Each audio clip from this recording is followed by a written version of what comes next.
Hello, hello. Welcome. I'm Rachel. I'm the owner of Fiona Sandwich. I also design all of the patterns, and today we're going to be sewing the Canyonlands pattern. I will be posting a link in the comments, but let me flip the camera and get it all set up, and then we will be sewing together. It's always a little bit of gymnastics to get all of this, so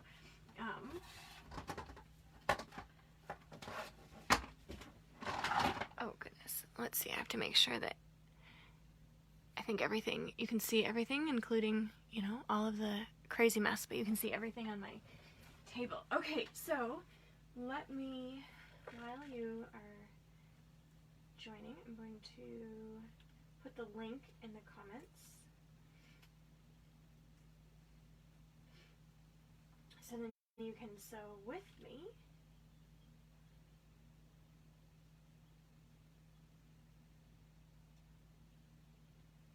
Let's go over here. I'd love to know if you have been to Canyonlands. We were supposed to go to Canyonlands in, gosh, it was either October, I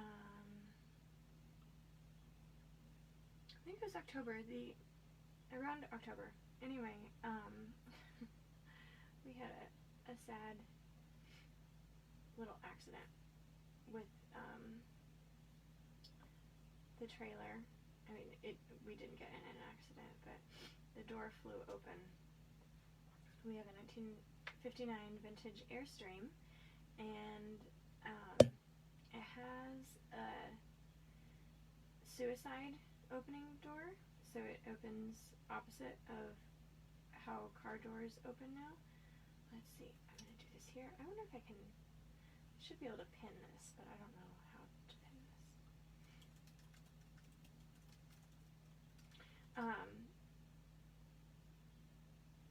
Let's see if I can, I don't know how to pin it.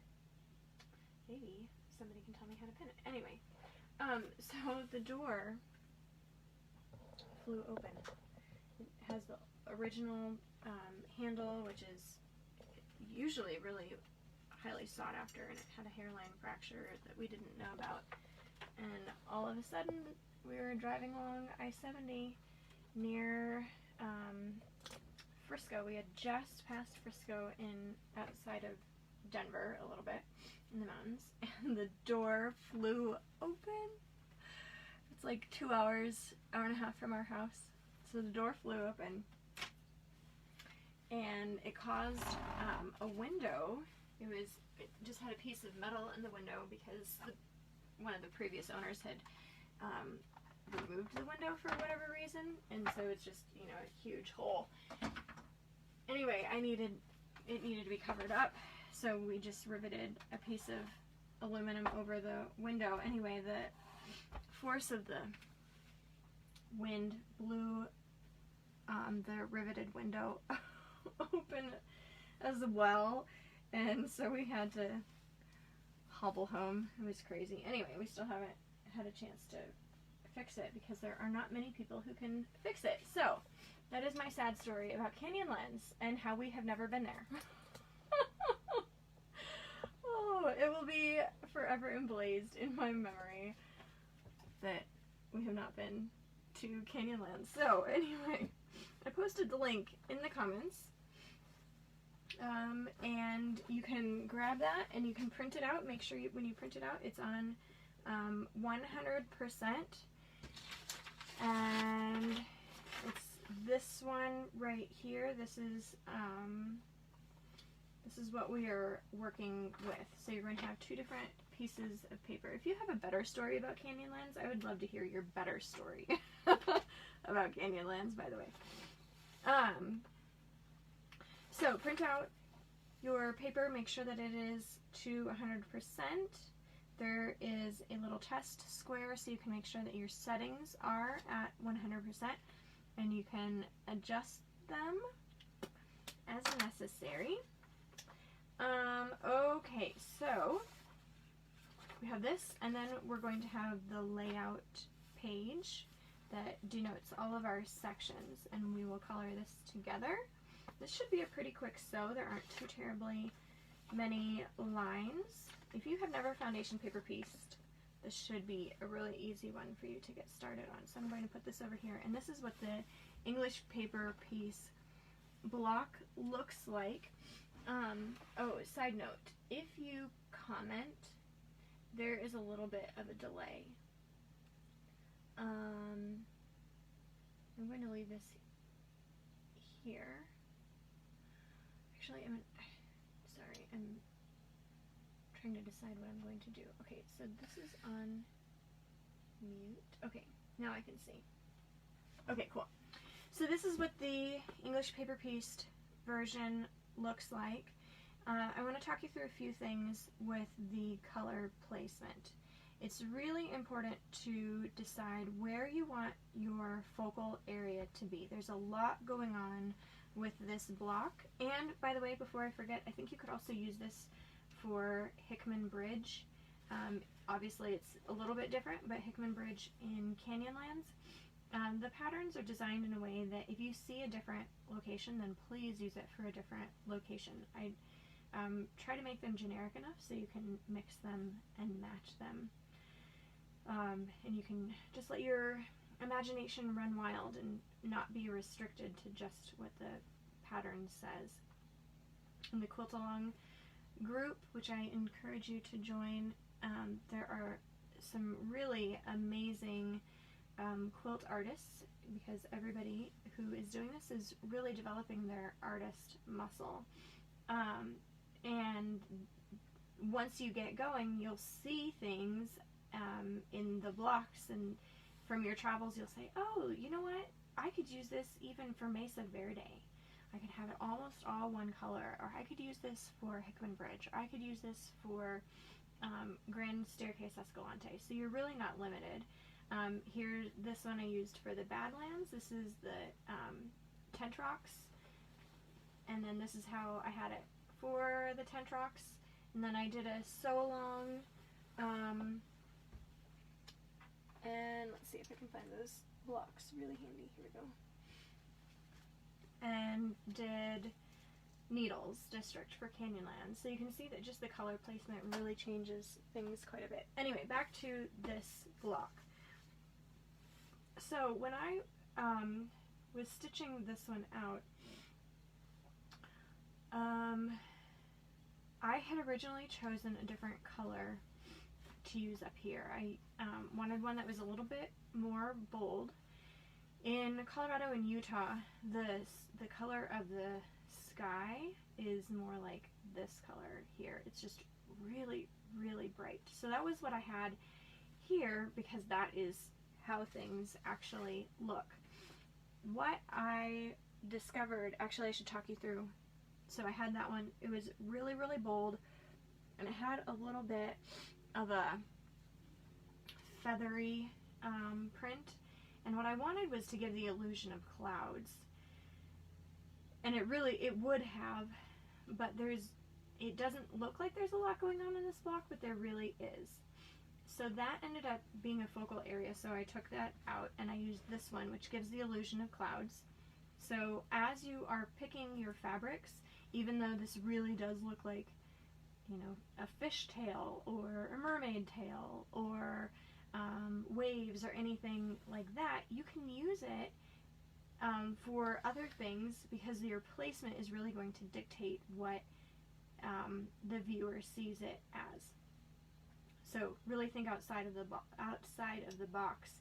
The other thing that you can do is just kind of look at the fabric in this little section and see what your eye sees, and then that will kind of help you a little bit too. So that's one place.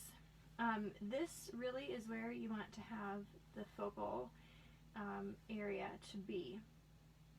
I started pulling fabrics before I started this because I wanted to kind of speed things up a little bit. Then I thought, no, I really need to walk you through selecting fabrics. So this one is just a really lovely, I never remember how to pronounce the guy's name, but Facet. Anyway, I have used this one in other rock blocks, and I thought, oh, this is going to be perfect because it's really craggly and scraggly, and it'll give the illusion of all of those really nice striations in the sandstone. But what ended up happening was this was really competing with the fabric that I had up here. Here I had this one, little scrap. So imagine you have kind of two fabrics that are competing. The sky one was really kind of this color, maybe a little bit lighter, but so there was really a lot of competition. So I ended up taking those out. I had already selected the other colors here, and I thought those are really fine. They're soft enough that they're just gonna kind of all play really well together. So I knew that these fabrics were already the colors that I wanted. I didn't really want to play too much around with it. One thing that I probably should have changed is this area here. I think I should have made this to be kind of the same color here. Now if you look at pictures of Mesa Arch, what you'll notice is in this section that you're kind of looking down toward the valley. Even though you're looking toward the valley, I would caution you that you probably don't want to use a brown here. You'll want to omit things. So a blue would be much better to pretend that you're looking out rather than you're looking down, even though in this area you really would be looking down. It's okay, as an artist you can remove all of these things so that it just creates a better picture, a better composition, if you will. In fact, side note, there were a few artists in the late 1800s who painted Yellowstone in several different places, and I think they also painted Yosemite, and the places don't totally exist because they omitted things and they added things, but it's still, if you look at it, you still say, oh, I know where that is, that's in Yosemite, or that's Yellowstone. So don't be afraid to change things and omit them so that you have a really good composition. So anyhow, there's almost always a reflection in the photos that I found of Mesa Arch. This is the bottom of the arch, and there's generally a reflection, or it's going to be darker. So you'll want to choose a different color for this, and I ended up having these three areas be kind of the same color, just because it had the best coherence. So what you want in any piece of art is you want to keep the eye moving. So this is kind of strategic to use this ripply fabric because you kind of look here, this is kind of a focal area, and then this kind of leads you around and your eye just kind of stays here. When you have a disconnect, a disconnect would be something like this. This just doesn't feel harmonious. You look here, and then your eye is immediately drawn up here, but you don't keep looking at the whole piece, you just stop. So that's why I removed the brighter fabric, because it just wasn't the right layout, or no, wasn't the right print for the block. It would be better suited to something else. I don't think I have it down here. It's quite bold, and I actually don't know if I've used it at all, but anyway. So decide where your focal area is going to be. This is going to naturally be where the eye is going to start because there's more going on over here, and then you just want to keep the eye going around. So I did pull this color to use, and if you have joined me on previous so-longs or watched any of my previous videos, you probably know that I start with one color and then I kind of veer off somewhere else completely differently. So I think I might try to revisit this one, but I am going to be cognizant of what else I have going on in this block.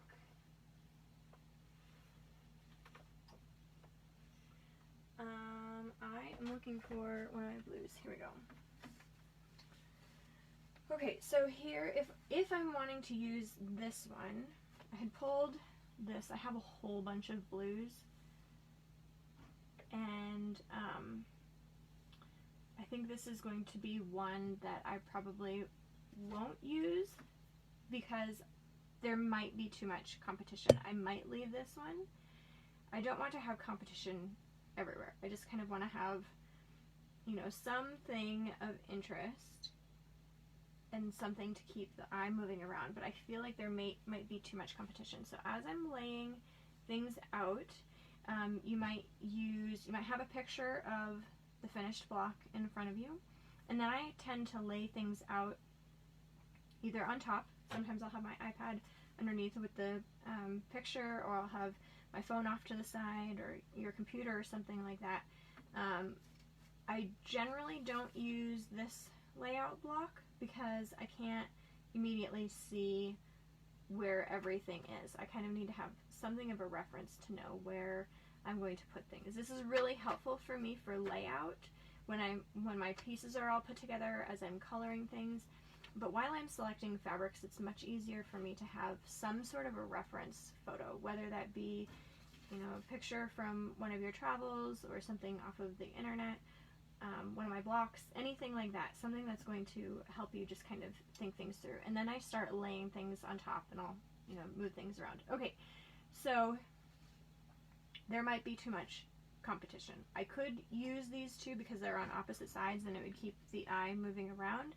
If I have something that's really going to be muted, and then I have this kind of be more of the focal area, so we can play with that. And remember, you don't have to create a masterpiece on the first try. You can resew it.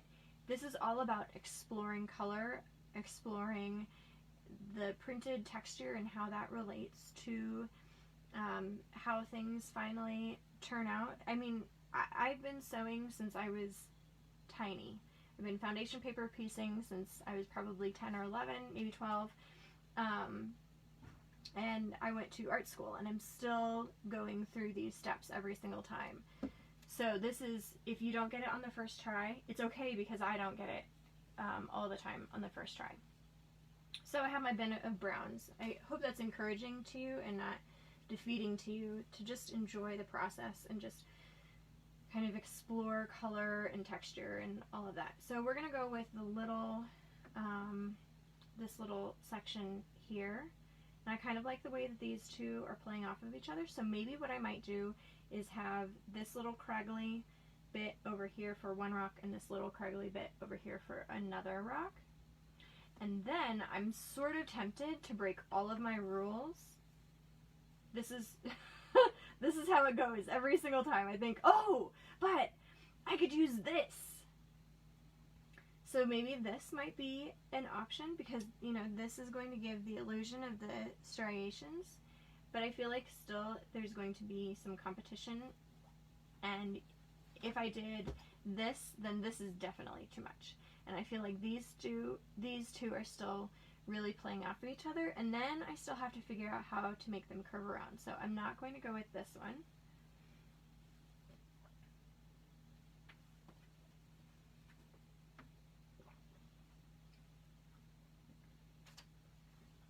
This might be a possibility. This could be interesting. I haven't used this one. I really like this. I like some, I generally tend to gravitate toward more modern, modern prints. The problem with some of the modern prints is that they are too bold. And then they're really not, they really don't work out very well. Hold on, I have to text a child.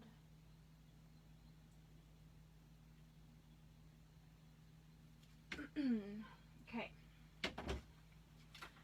Alright, so let's remove this. So then we can see these two. Again, I think this is going to be, there's just going to be too much competition.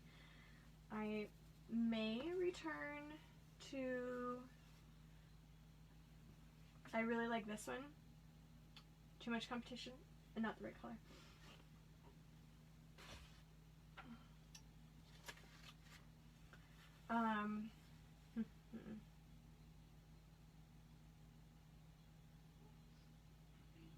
This one might work.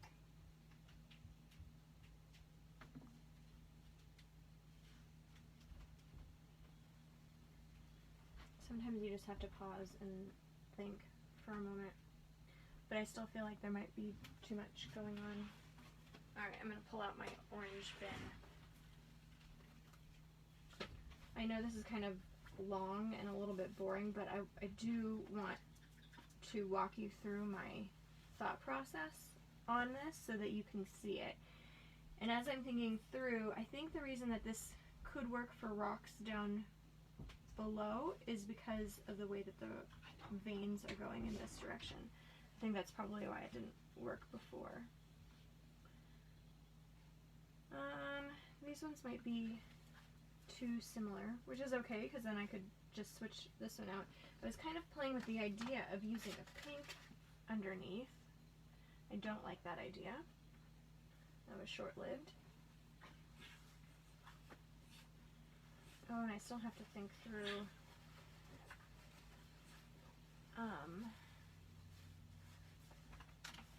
what I'm going to do for the middle part. I think I'm going to do it blue.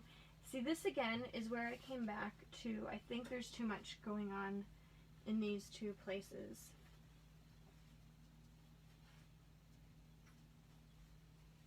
That might be a possibility. I don't know how this is going to turn out. That's too much. Do you see how this is too much? I hope you can see that. That there's too much going on here and then too much going on here. Even if we omit all of these other ones. This is something that this deserves to be the focal area, and this is wanting to take center stage.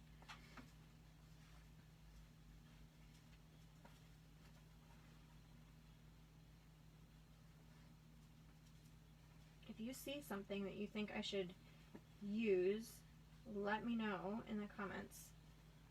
I want you to learn to trust your judgment as well.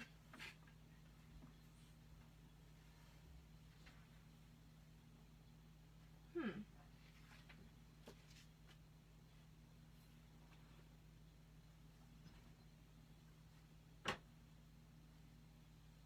is kind of different.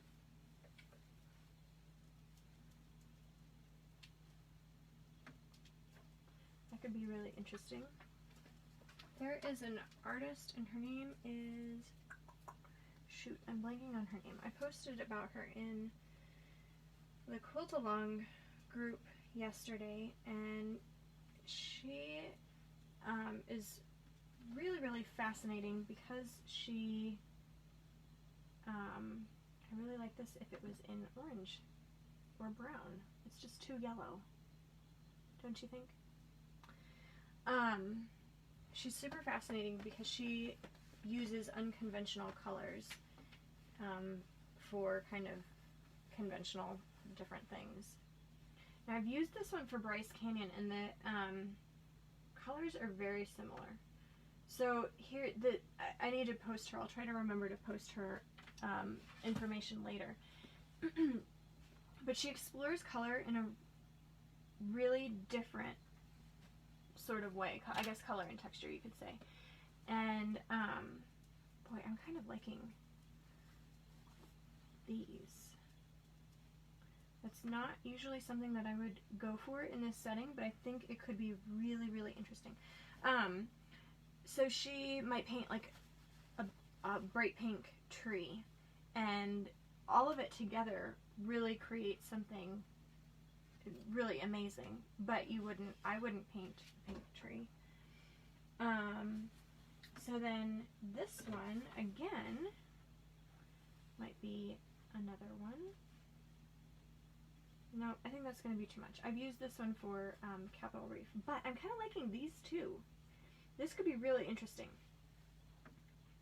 And I think maybe these, maybe. Here's one that I would not use. this would be too much. You see how that you just have too much going on here.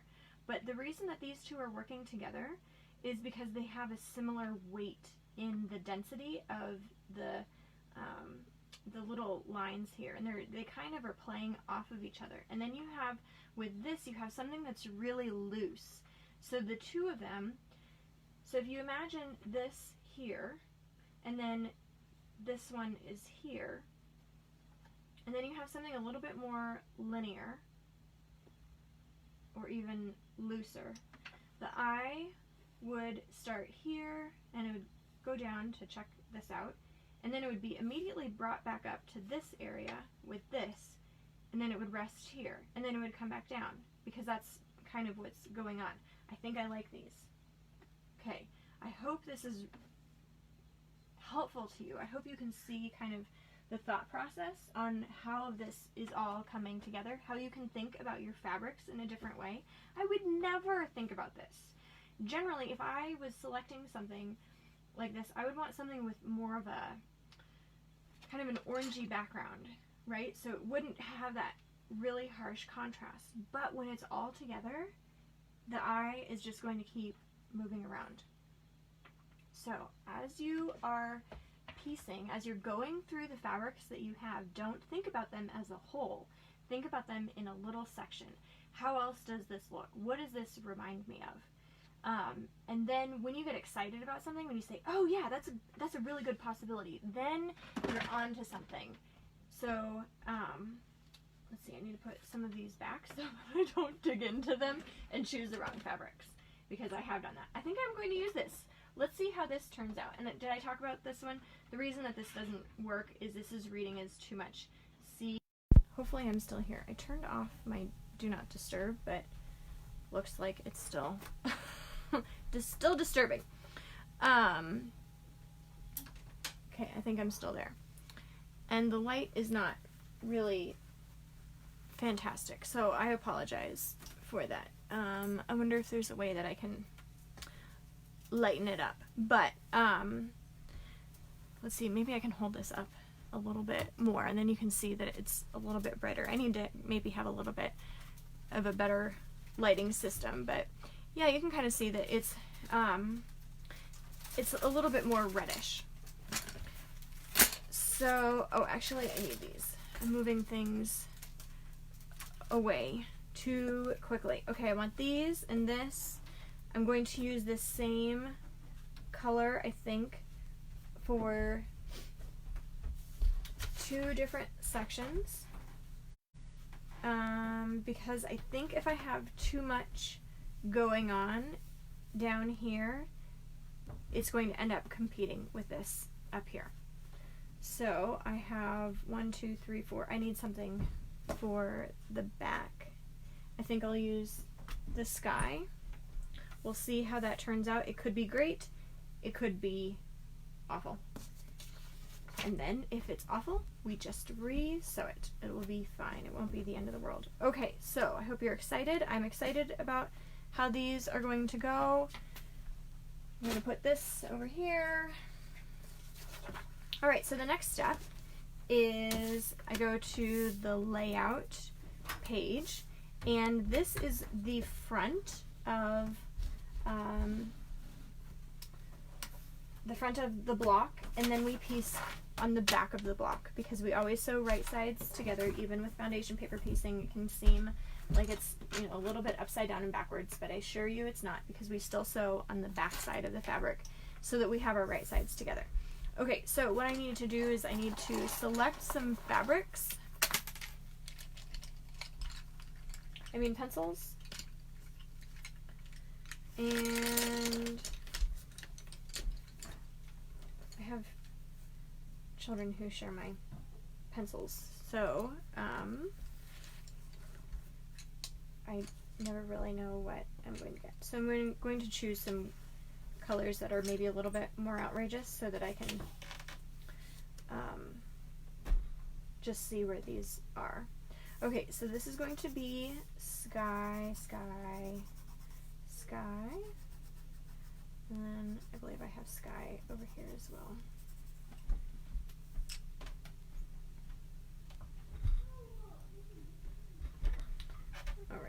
And then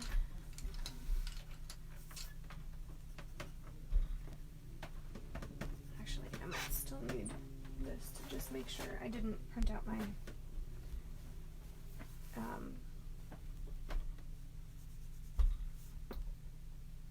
placement block, so then this will help me.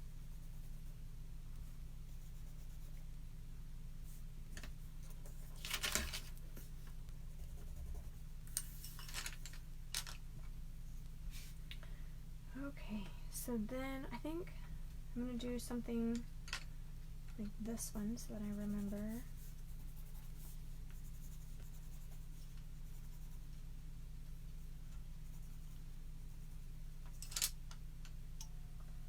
All of this. If you have any questions, please post them in the comments so that I can answer them as we're sewing along.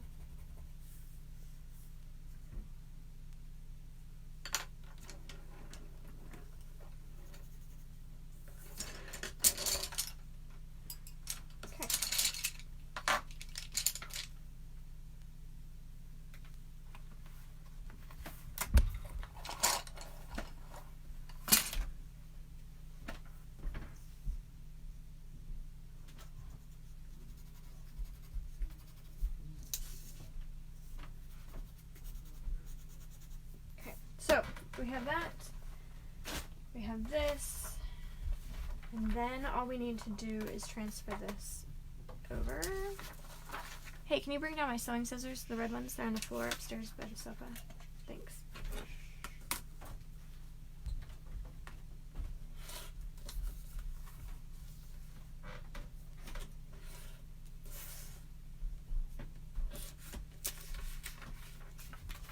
All right. So we have this, and then we have this over here. And I have done my best to keep the pieces where they need to go. Thank you. What did you say? Oh, I had a kiddo come in and talking to me. Anyway, so I have done my best to keep all of these together. So then, as you are looking at these, you can see that it's a mirror of this section up over here. So it's sometimes easiest to just keep these together. Sometimes I do have to rotate them, and I really try not to, but this is one that this is just a mirror. You just have to take these ones from the other one and turn them around. I guess I did have to turn them around. Okay, here's my blue. So we'll start with the blue because that's kind of the easiest. And I just look up at here, and I mark them. And I try to mark them with a color rather than words because I tend to see the color first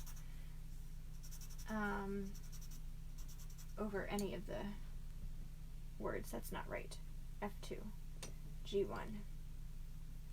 I made a mistake on this for you guys that I forgot to change the color of G1. I apologize. This should be the same as F1 here, and we're going to just have D2, C9, B1, and A1 all be the same color. So I will have to upload a new file for this one, but note that G1 should be the same color as F1. But you could totally change it and you could make it the same color as G2 if you wanted. That would also work. It would just change it a little bit. Okay. Then, let's see, we've done orange and blue. the brown is C1.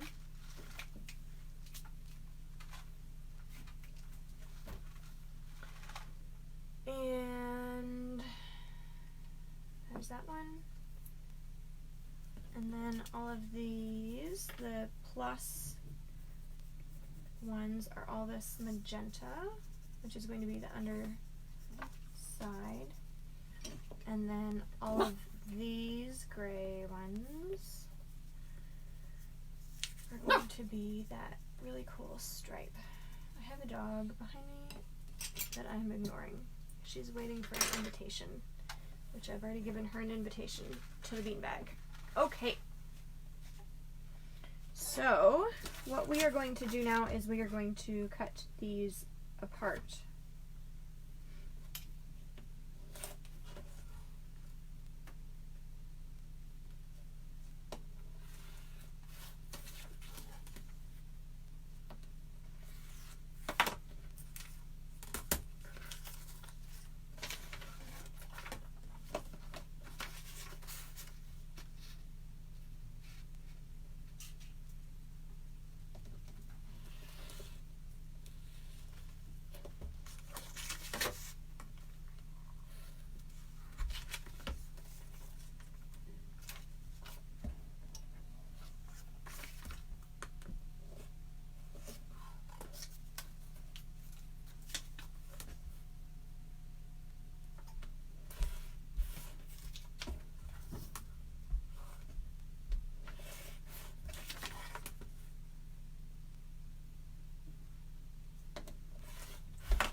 Over there. I still leave all of these fabrics kind of where they need to be, and then I just start cutting through them. I'm going to look through my little scrap pile over here to see if I have a little brown bit. I don't think that I do.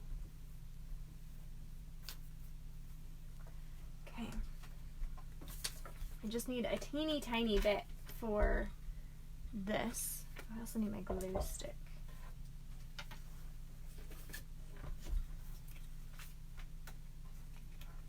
I had a few glue sticks I realized kind of lose their stickiness.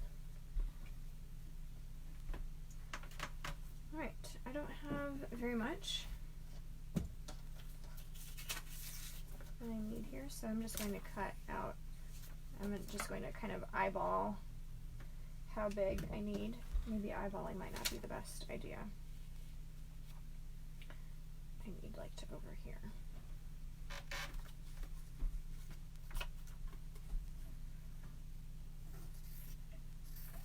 My very, very, very unscientific method. Because I only need a little bit, I'm not going to subcut a huge amount, because I feel like that would just be really silly. Okay, so for this one, press it, and then I've flipped my template over, and I put a little bit of glue in the first section so that I know where it needs to go. So the right side is the only one that has a different placement from any other of the blocks. So, when the template is right side up on your first one, you just put a little bit of glue in the first section, and then your fabric is, if you flip it over, is right side up. Basically, for your first piece, you want to make sure that the wrong sides of the paper and the wrong side of the fabric are touching for the first one only. I use the same side of my ruler for cutting every single time because this side is different than this side. So do check your rulers to see if you have that. I say this in every single video because I don't know who has watched which part. So what I'm doing is I am scoring for, I want to cut off the excess because I have found that I make more mistakes if I have a lot of extra fabric. So, and I don't score all of the pieces because I am human and I make mistakes. And if I have scored all of the lines, then I need to rip it out, I have weakened the structural integrity of the paper, and it's not going to hold up. I had one block that when I was testing it, I probably sewed it 4 or 5 times because I just kept forgetting the same little piece.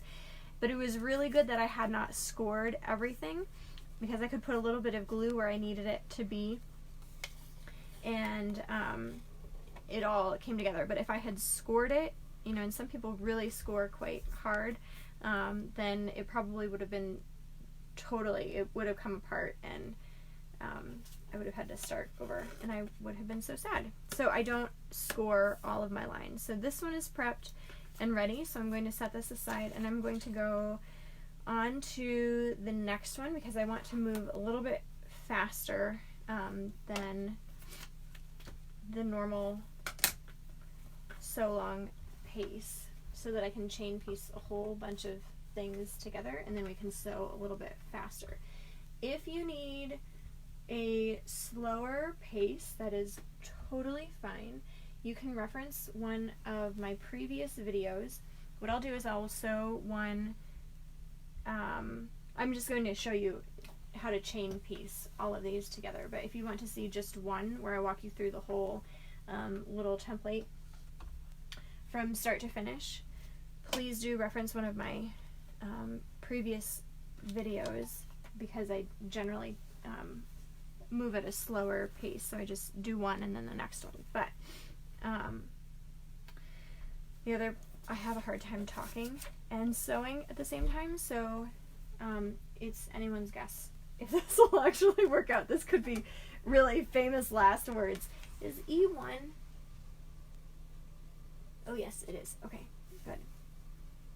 Sorry, I'm already second guessing myself.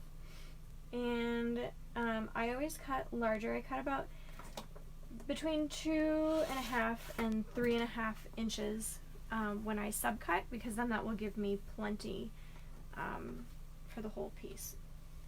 If I didn't finish any of my sentences, please let me know which one I was on, and I'll go back to it. Like I said, generally I'm piecing by myself, and I talk to myself, but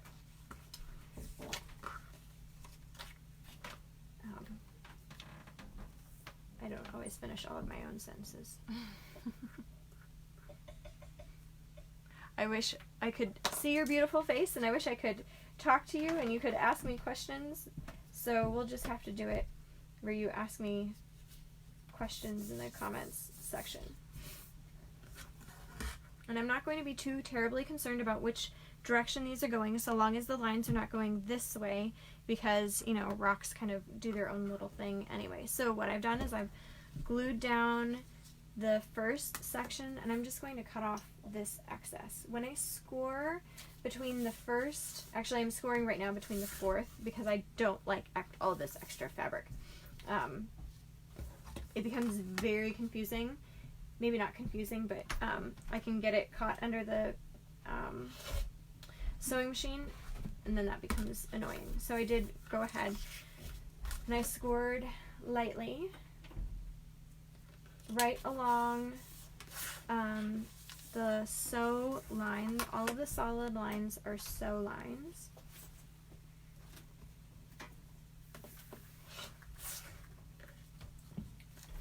Alright, this one is ready. I like to put these single ones just kind of off by themselves because I do something different with them. Alright, so B1, A1. Oh, I do need a larger section for this bit here.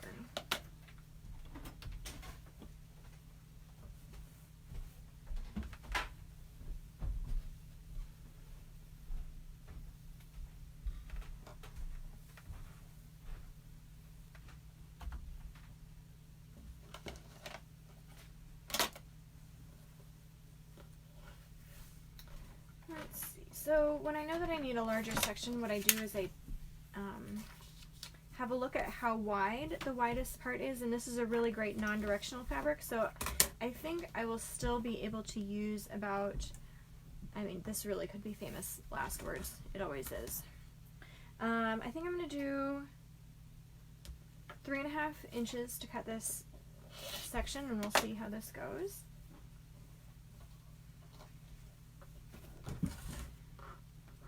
And I always tend to cut the largest piece first instead of all the smaller ones, because I know that I need this kind of my big rock, and I need to make sure that I have plenty of fabric, and then I can kind of finesse the other pieces where they need to go.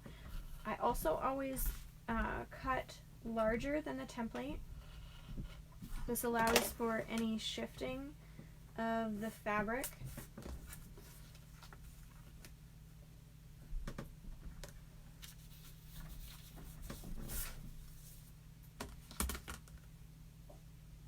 And for this last one, I just picked an arbitrary line that I knew would be at the greatest point, and I just scored it really lightly because I don't want to have any sort of, I don't want it to become so weak that it's not going to hold up.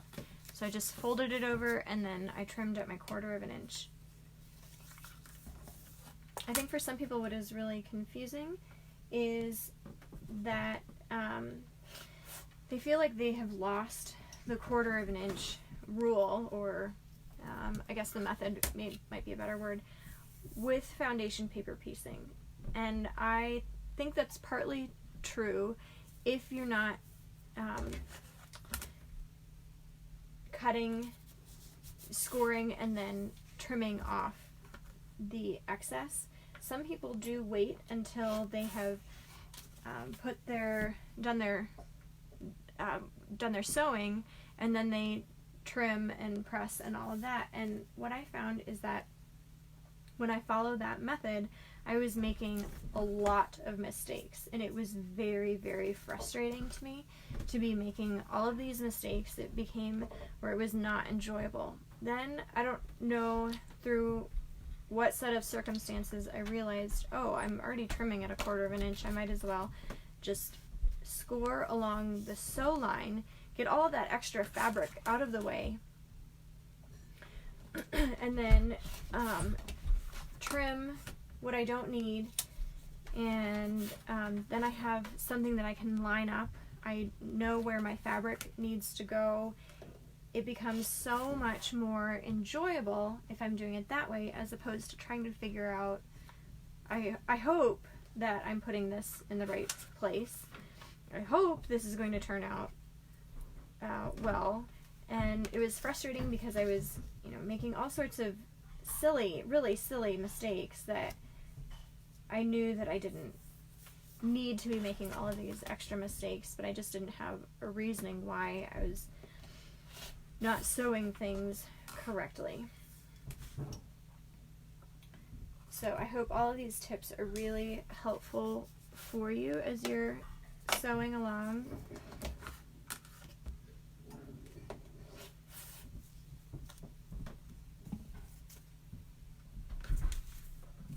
And this is, this is my method for sewing everything.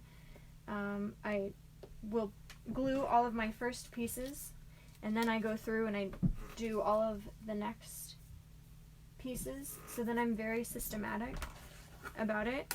And it's really funny. I've said this before, that I'm not systematic about anything in life. I fly by the seat of my pants for most things. My husband has been working from home during all of the coronavirus stuff, and he'll occasionally say, where's the ketchup, or where does this go in the refrigerator? I don't know, pick a place. It doesn't have a home, it goes in the refrigerator. So I don't, I don't follow systems, I guess, for most things, but the brain is designed to conserve energy. So if we can have systems for some things and then allow our artistic spirit to come out for other things, it's really going to help, you know, just help you be more creative is kind of what I'm trying to say. If I could spit it out. I hope that's clear and not clear like mud.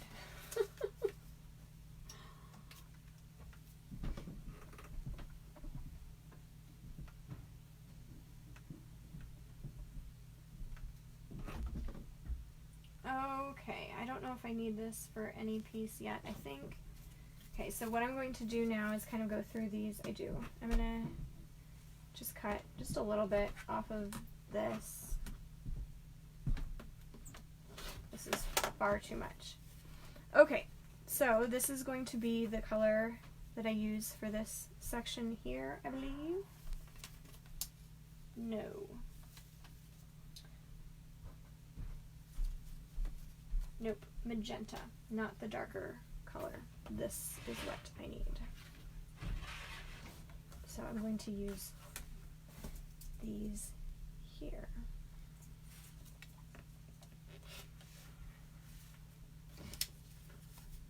Okay, so what we do for the next part is we have our first section right here. And then we're going to be using our second section. What is really common for, even for seasoned foundation paper piecers, is to open up the template and guess that the 1/4 inch seam allowance is going to be on this side, on the right side. It's right here, okay? Because they already have the right sides together. That's correct. You have placed your second piece of fabric right side up, and you can just turn it over and see the right sides are together, so that's perfect. The problem with using a method like this is that once you sew it, all you have is this little bit here, which is essentially just the seam allowance.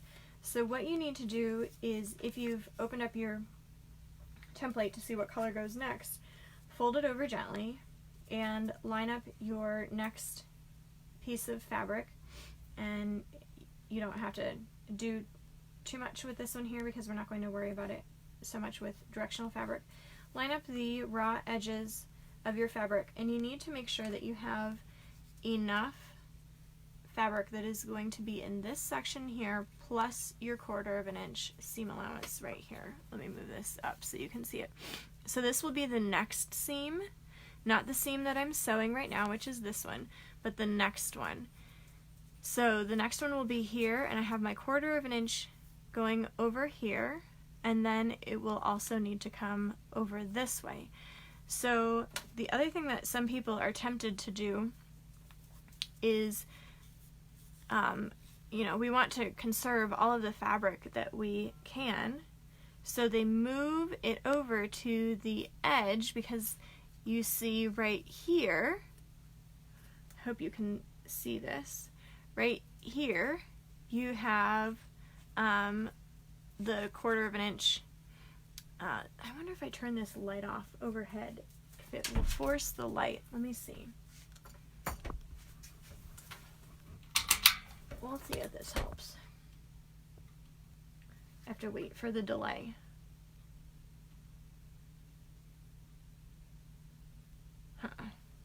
That's not helpful. I was hoping that maybe the light might be a little bit brighter, but it's not. So you might be tempted to line up the raw edge over here, but what ends up happening is there's not going to be enough fabric over here. So you need to make sure that you have enough fabric that is going to extend over to this section, and then you'll have enough over here. And this is cutting it close, but we will have enough. So I'm going to fold this back over.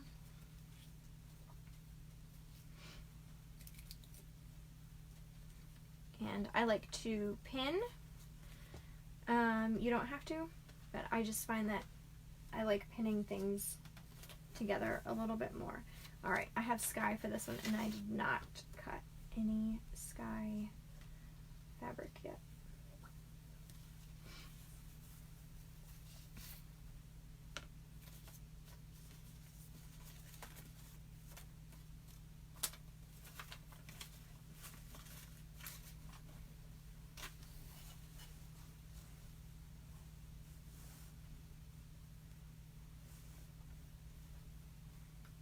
I'm going to cut width of fabric on this one.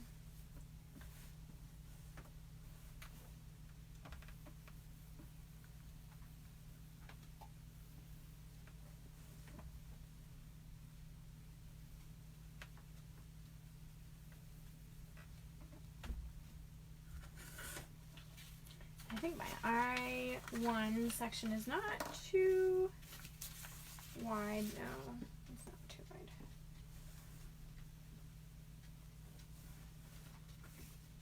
So I am going to, I'll do 3 inches, because that will be more than what I need.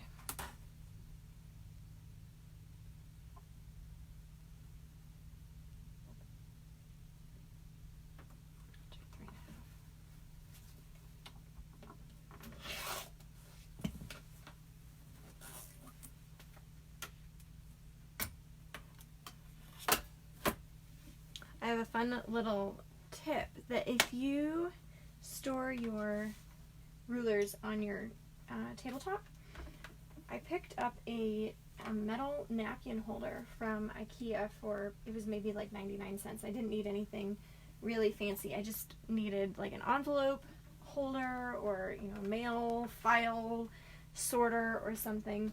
So I got this little napkin holder at IKEA, and it's great. It just holds my rulers, the rulers that I use most often. Just, it's very, very handy. So anyway, I hope that is helpful to somebody. I hunted all over. I think we went to a few different stores and I couldn't find what I was looking for.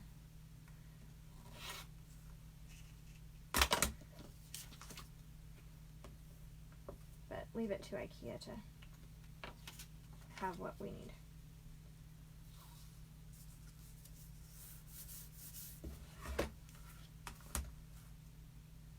And there's lots of extra fabric here.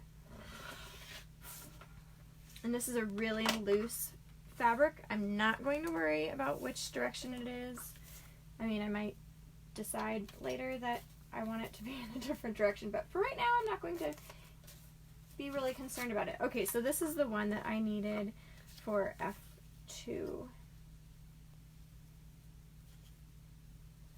And again, what I'm doing is I'm looking to see what is underneath. Make sure that I have a 1/4 inch seam allowance, and you probably cannot see, but I can. The seam lines, and this is generally more than what I would want, but I don't think that I have, oh, I have a D1 over here. Oh, and I've already put that in D2. Funny, funny.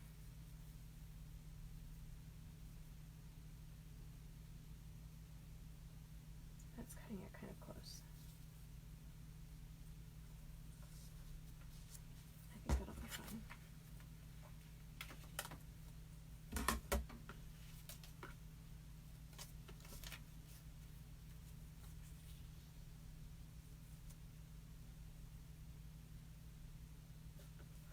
Okay, so same thing. I'm looking for what is in this section D1. I can see that my seam lines will be right here, and I have enough fabric, so then I will just fold this back over.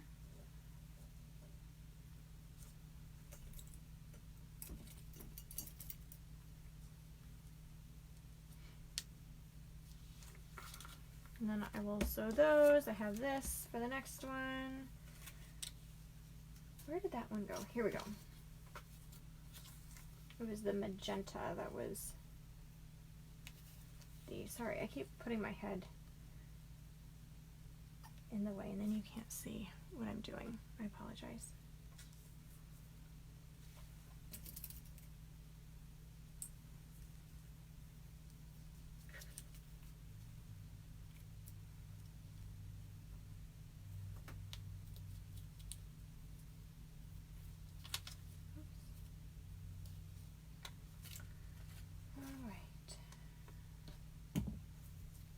And I like to use my scraps, so I save all of my scraps just on my table until I'm done, so then I don't have to cut into the larger piece.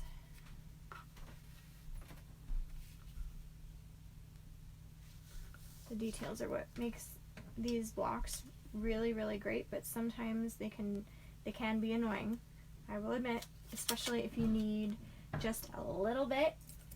And that's where you're starting. So that's one reason why I like to cut and do my big pieces first. So then I have all of my little pieces of fabric to use next. Alright. This is not ideal, but I'm just going to leave those over there. I feel like if I cut into these ones, it might confuse somebody, so I don't want to do that.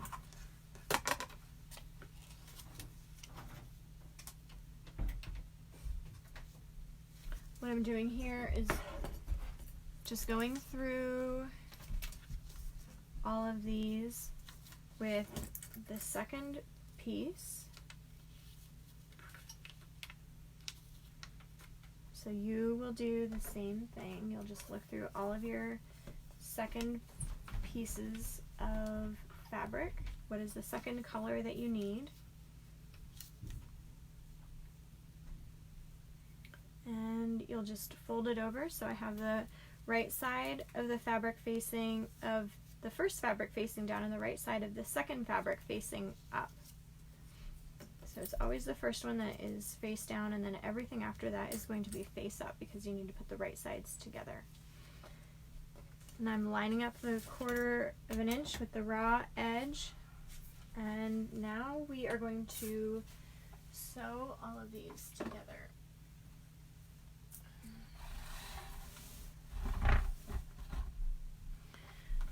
So you can't see my presser foot, so you will have to just trust me on this one. Sorry, I have some stuff that moved underneath of my feet. So the needle is in the center of my presser foot, and I have decreased my stitch length to 1.6. I prefer 1.5, but on this sewing machine I don't have the option of 1.5. So 1.6 is the next best. You really don't want to go above 1.8 for a stitch length. If you have a vintage sewing machine, you want to decrease your stitch length quite a bit, probably closer to, let me look at my, I think probably closer to about between 15 and 20 stitches. And 15 to 20 stitches per inch. Don't go to 30 because that's just too much. But you want to have a really short stitch length so that you're perforating the paper, so that when you tear it out, it tears out really nicely and neatly. If you have a longer stitch length, about 2 or 2.2, it's going to be too long, and what ends up happening is when you're tearing off the paper, you will end up pulling the stitches as well. When you have a shorter stitch length, you don't need to backstitch, and it's just so much easier to remove all of the papers. Shorten your stitch length, and then you're just going to sew right along the line, and I go a little bit before to a little bit after. and this is what you have. And we'll just start a nice little pile over here. And we will continue with all of them.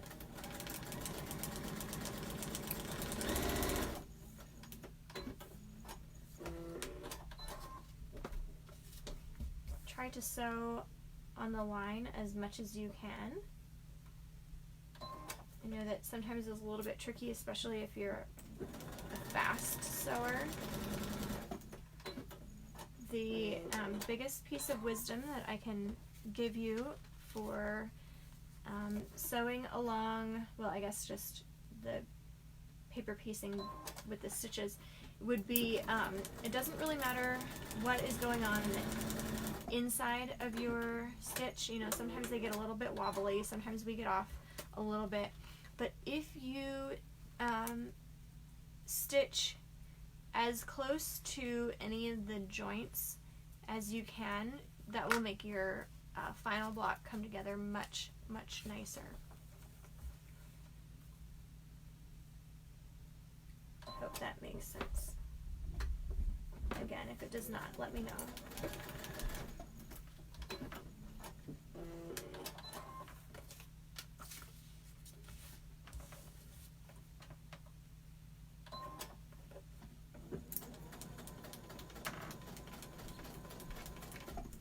This one might have moved. Let's just double check this. It did quite a bit, so I need to remove this one. I saw it when I was sewing that the seams didn't match up really well, and this one was really imperative that they did.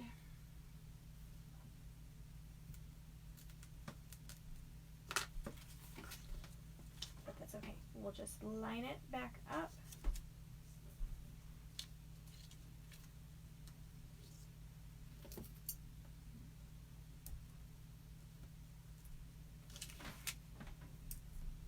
This one is just being a little bit of a bear.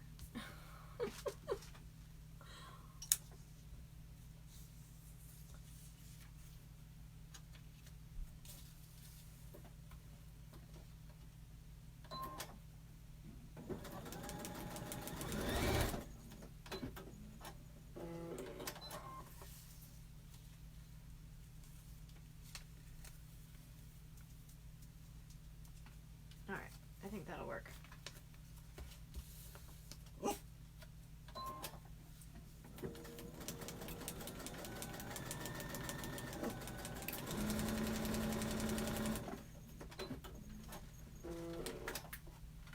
Come on, doggy.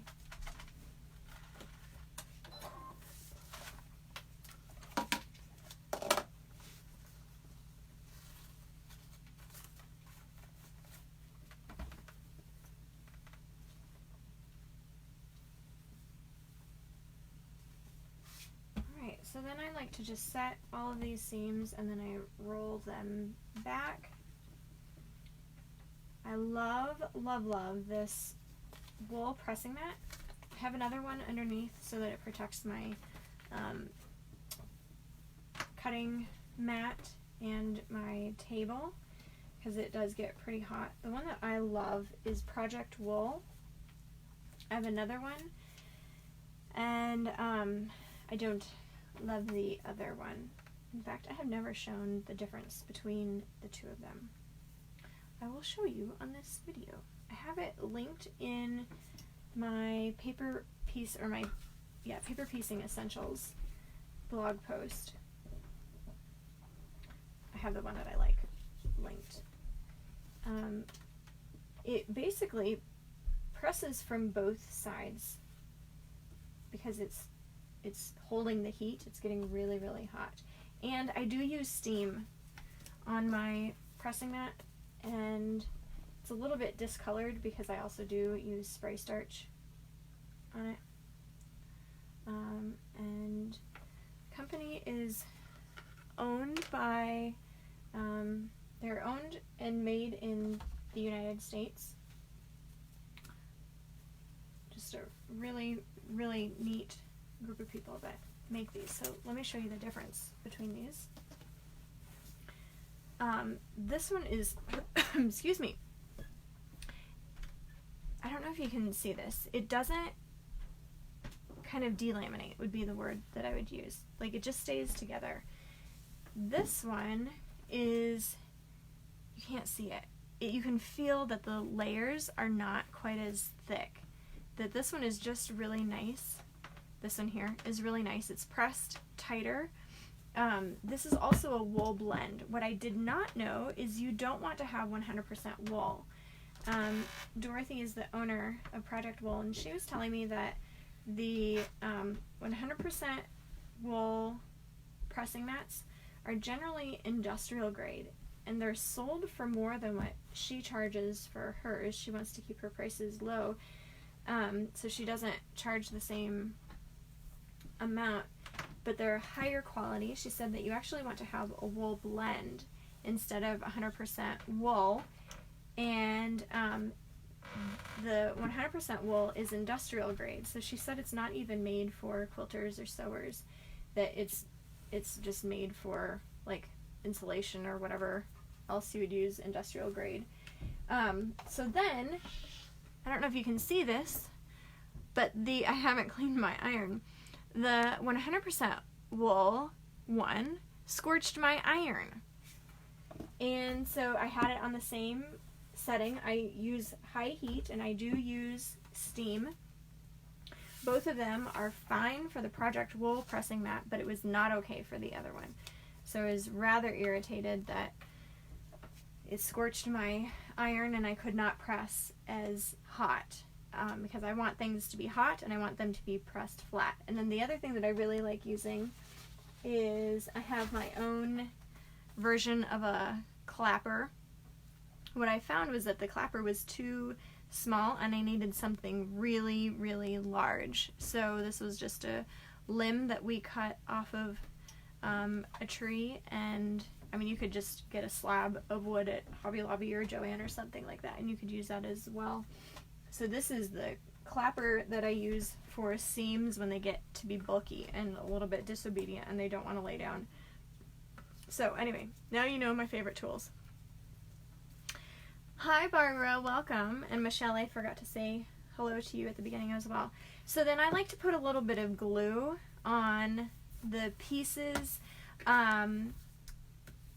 when I'm all done with them. The pieces that will be joined, that are a little bit open and hanging free.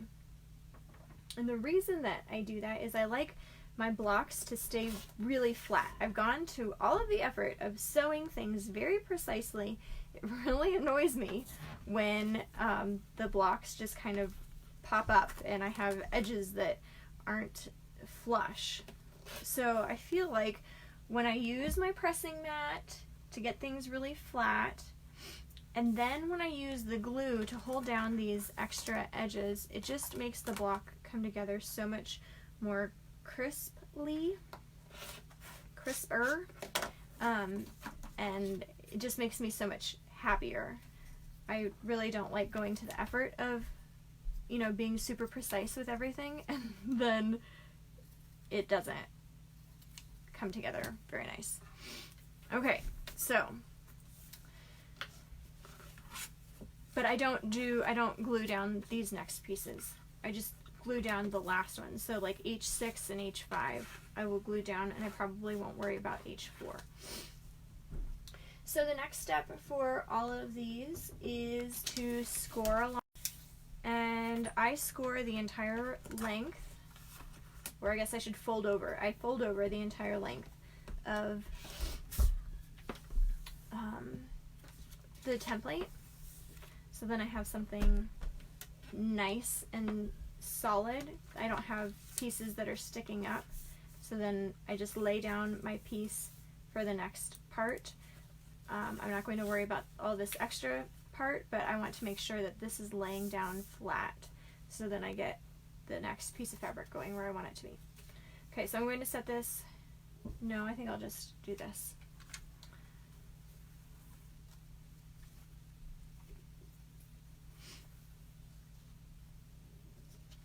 Okay, so when you have a piece of fabric that you kind of want to have it go in a directional way, this is relatively simple. I hope that it won't be too confusing for you.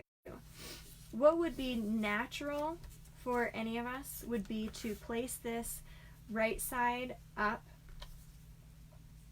and I might eat my words on this. I won't. No. Okay, so what would be natural? Generally, what happens is I edit out the parts when I misspeak, and you get them live and unedited. So what would be normal for us is to have the fabric right side up, right? Because we want it to be going right side up. The problem with this is we have folded our template upside down. So what we have right here is this is upside down. If you open it back up, this is right side up.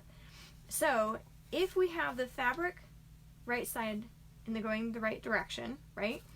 And we fold the template over and the template is in the wrong direction. Let me pin this so you can see what we would have going on.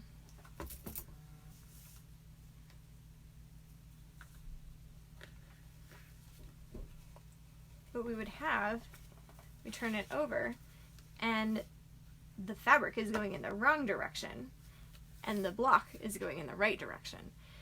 So then what you would have to do is you'd have to take it all out. So when you're working with directional fabrics for the first time, do pin it in place so you can see, oh no, what I actually need to do is I need to turn it around. That will save you some annoyances. So all we're going to do is we're just going to turn our fabric upside down. And I see that this will go all the way down over here. You know, sometimes what might be helpful is to just give it a little bit of a pinch so then you can see where it needs to be. And this is relatively straight. I'm not going to worry about straightening it up a whole lot. And again, these might be famous last words. I might really decide that I want them to be perfectly straight. I'm just going to put my pins along where my seam allowance would be, and I can see now that this is going in the right direction. So this is what I want to do. And my pins are already there, but they're not ready for me to sew, so I'm just going to readjust just a little bit and fold over. Now this method works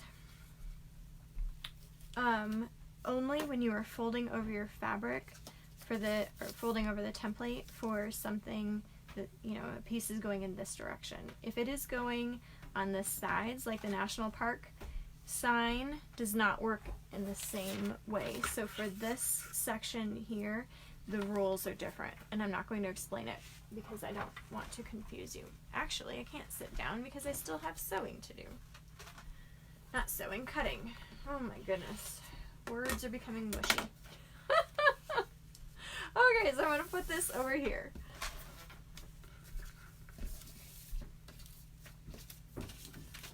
I need to keep my pieces straight here.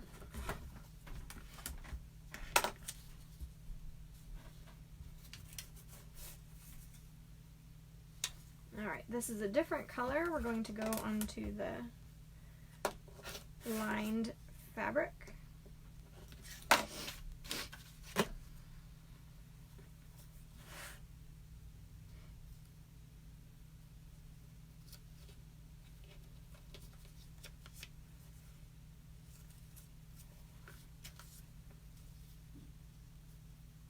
If it's a smaller piece, you could probably just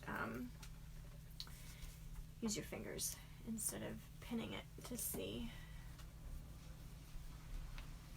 where it would end up. Okay, that's a tiny one.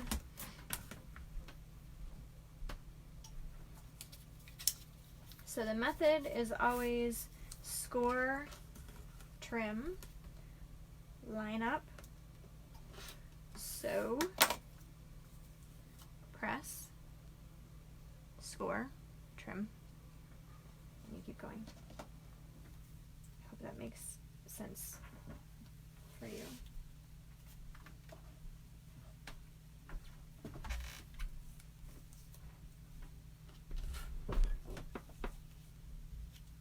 And with this one, I'm looking to see if I have enough. Sorry, I keep getting my head in the way.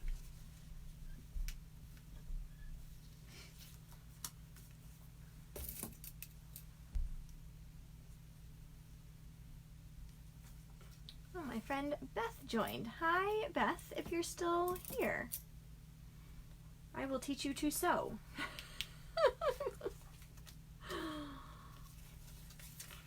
Okay, so we're going to trim these up.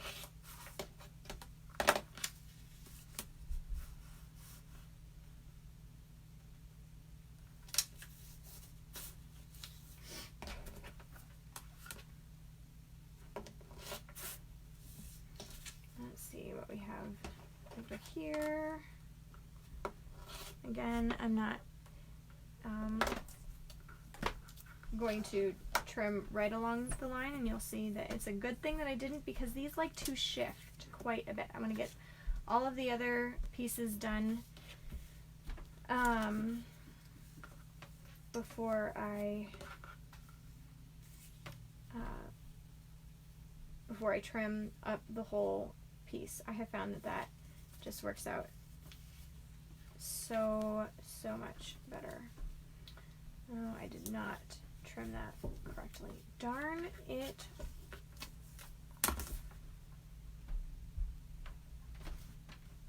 Oh, that's really tight. Shoot, how did that happen?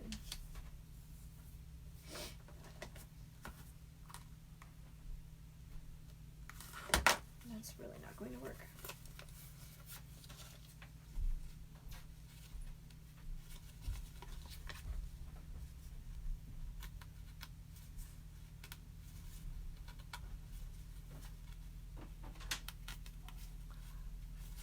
Can you leave that door open, please?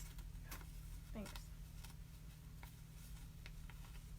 Are you still on your video? All right, we'll start over on this one.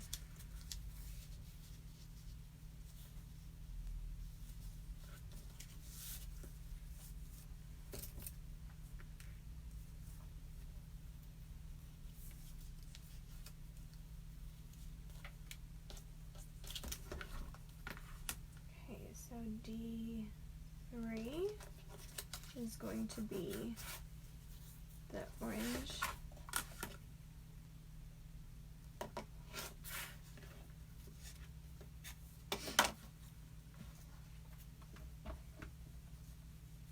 If you're wondering why I don't say hello to everybody who joins, is I can only see, unless you say that you're here, I can only see my friends who join.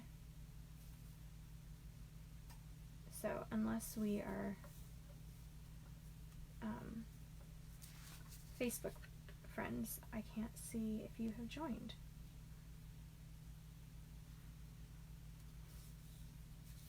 Okay, so I'm just lining it up again. I can see where it is underneath.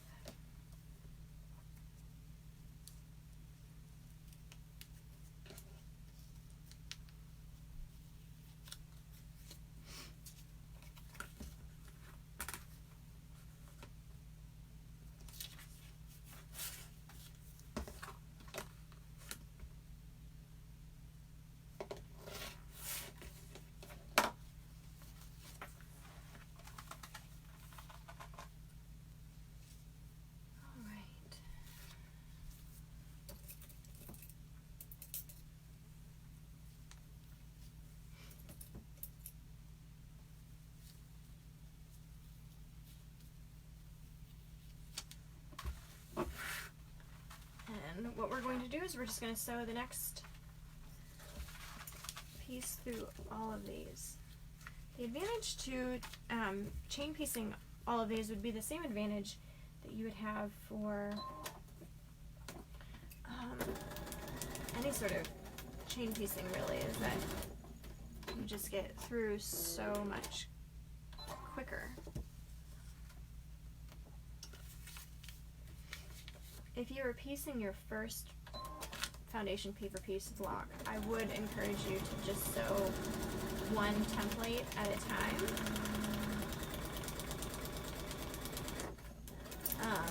So that you don't get too confused, because it can be a little bit tricky to remember the different steps in the right order. The biggest one is folding over your template and lining and trimming the seam allowance before you piece the first one. That will really, really help you.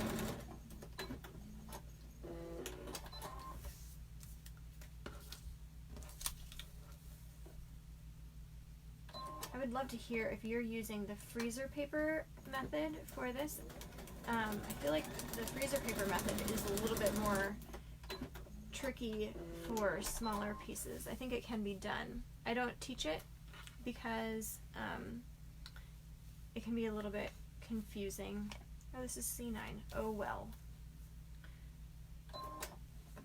So on the C block, I'm jumping far ahead, but effectively it's okay because there are no other seams that are joining up with this one. This is one that meets on the edge, it's not inside. So you would not be able to do C6 before you do C4 and C3 and C5. So some of these make a difference, but this one did not. I just thought that that was the next one, and it was not. So if you have something like that where it's a solid edge, you can jump ahead and do that one before the other ones. So if you were following me exactly, know that that is why I did that. My brain read that as the next one. Completely inadvertently.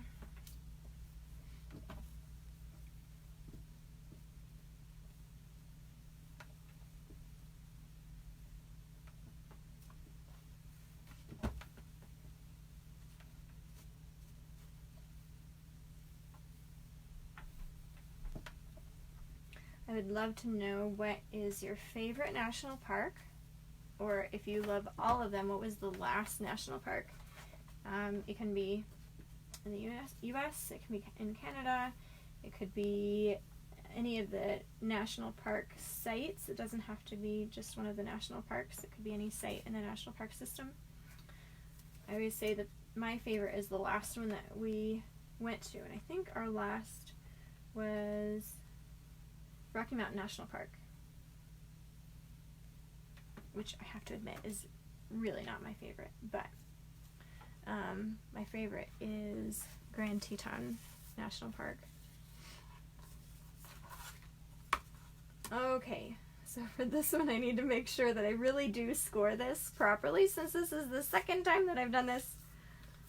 Oh my goodness. It's a little bit embarrassing, but I am just as human as you are. And just because I have been foundation paper piecing for so long does not mean that I am an expert at all.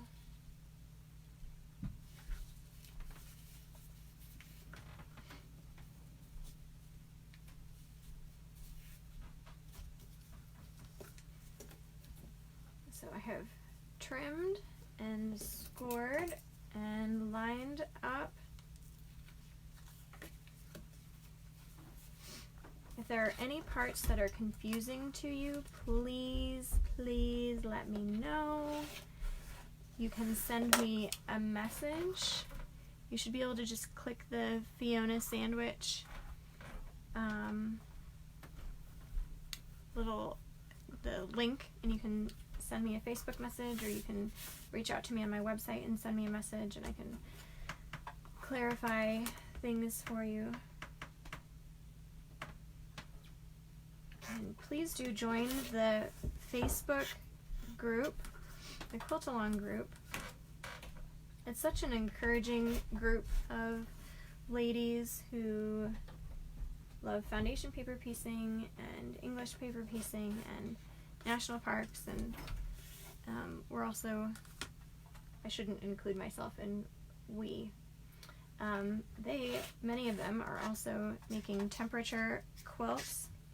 Oh, one thing that I did not say, as I am scoring, or I'm trimming these along the edge, I am not lining up the edge of my ruler with the dotted line.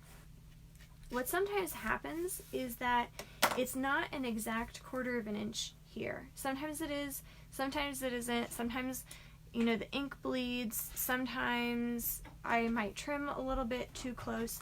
So what I do is I use the 1/4 of an inch, the dashed line, and I put that just like I'm scoring, or just like I'm trimming my 1/4 of an inch, rather.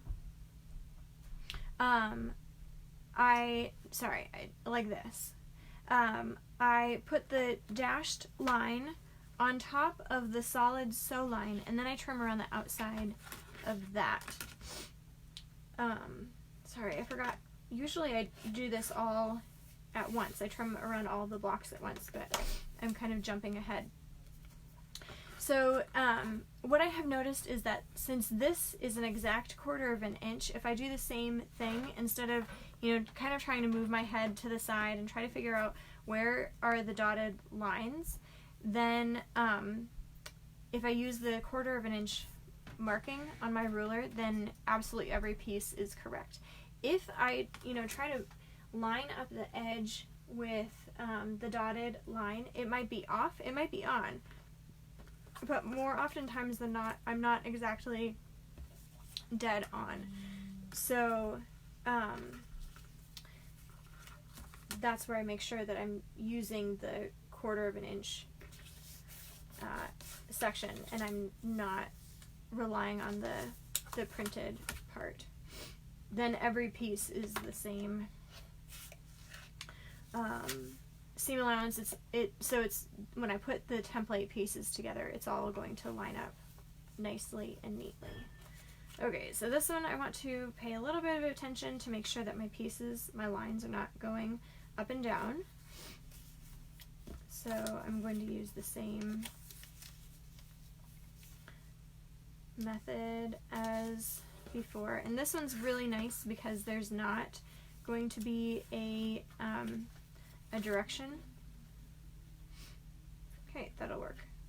And remember, these rocks are kind of scraggly and craggly, and they, you know, kind of go wherever they want anyhow. So if the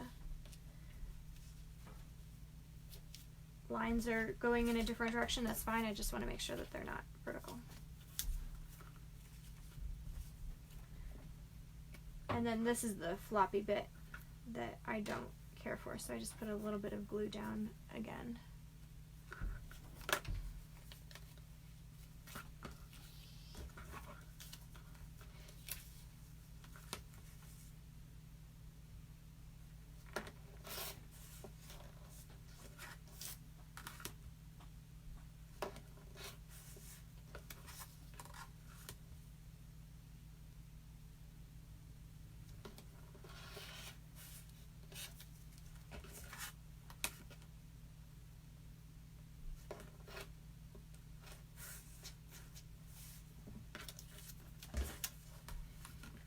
Okay, I think we're about in the home stretch.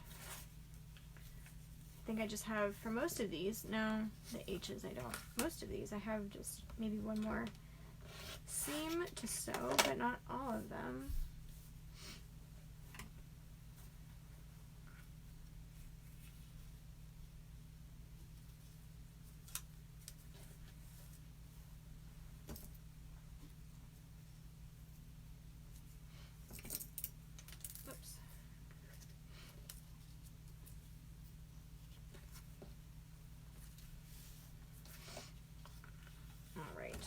Trim off this. I think I'm done with all of these.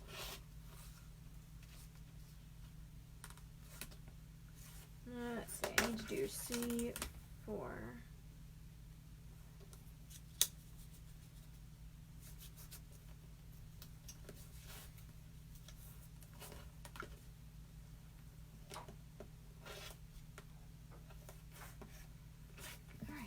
C4.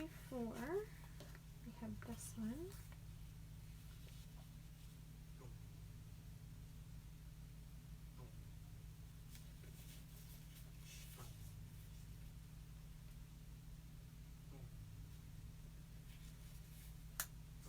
I'm just lifting this up to see what I have underneath.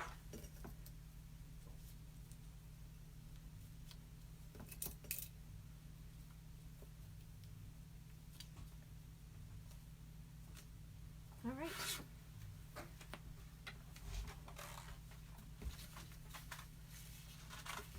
So same thing with this. I haven't changed anything. Presser foot right in the middle, a little bit before, a little bit after.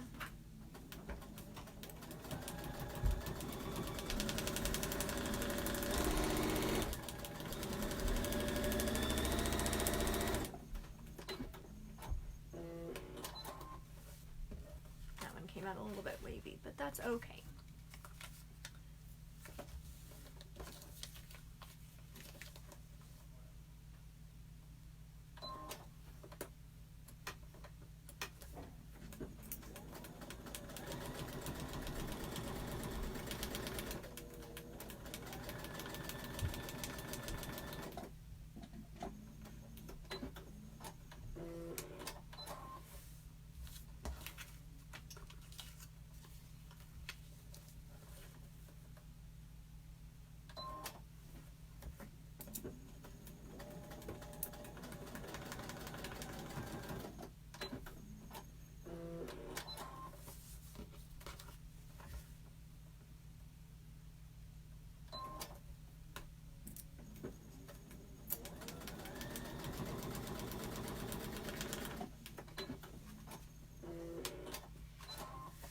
Sometimes when my hands are really dry, I will put on my quilting gloves when I am sewing,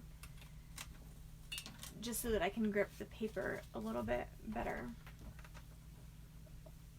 And I'm noticing that my hands must be a little bit dry because the lines are a little bit wavy. That's generally the indicator to me that I need to have my quilting gloves on. But I don't want to take them off and put them back on, so we'll just leave it. Oh, this is going to be so fun. I hope this all comes together. It's really an adventure. How fabric turns out. It's kind of magical.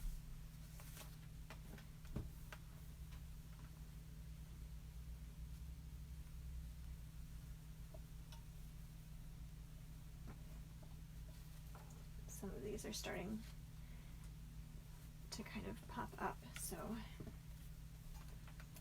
we will kind of force them into their compliance.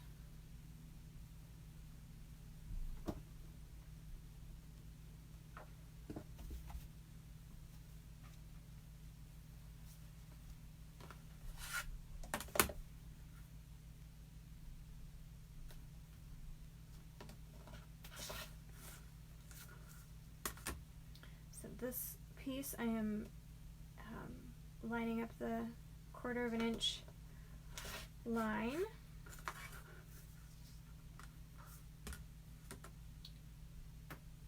On top of the sew line. And that needs some glue.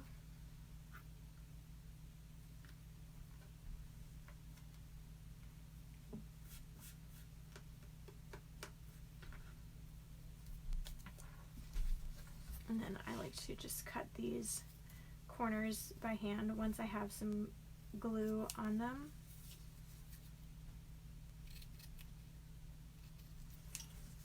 Just like that.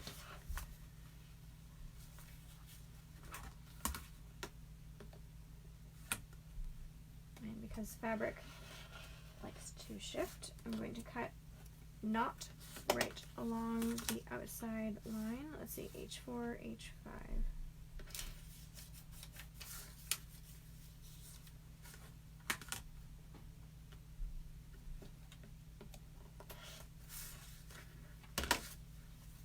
Okay, this is one that you will definitely want to use pins for this section, and I think well, there are a few different things that I'm thinking about. One is, how do I get the lines going in the right direction? And I do want them to match up with what I have going on in the E section. So let's flip this over and see what we have. Where is that line? It's right here. Okay, that will be fine. So what I have done is I'm looking to see where the lines are going, and I have enough fabric underneath of here that's going to fill in this section here, and I've just kind of moved it around to where it is going to be in the right place. And again, just use your fingers to know where that is going to be, or use pins, and then you can shimmy it around. Is that the one that I missewed? Where's that one? Did I already do that one? F. Did I do F? Where did F? Oh, F is under here. Oh, goodness gracious.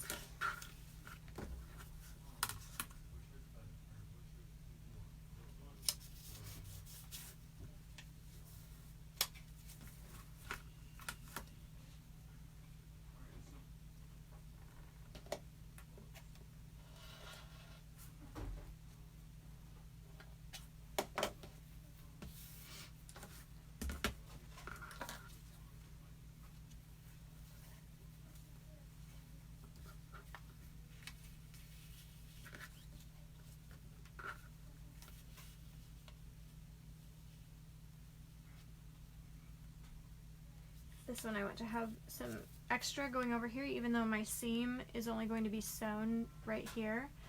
I want to have extra over on the side here. Oh, you're watching while you're cleaning. Well, you are being more productive than I am. I wish you could see my sewing table. I have quite a high pile of fabrics that need to be cleaned off, and school books, and I homeschool my kids, and we do school on my sewing table. I have a really nice large sewing table, but what I am not accustomed to all of the additional schoolwork with their the enrichment classes from our homeschool program. But anyway, so and I should be quite honest that I'm often behind on cleaning because there are always more things that are more enjoyable to do, like sewing or hiking. But I'm glad that I can entertain you at the very least while you are cleaning.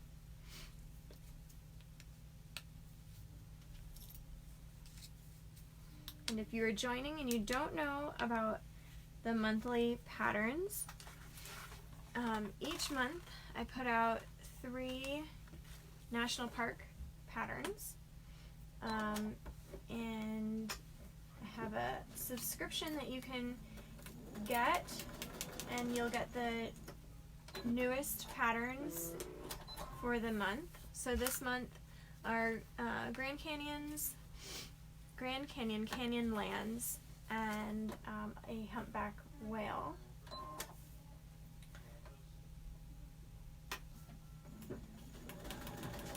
And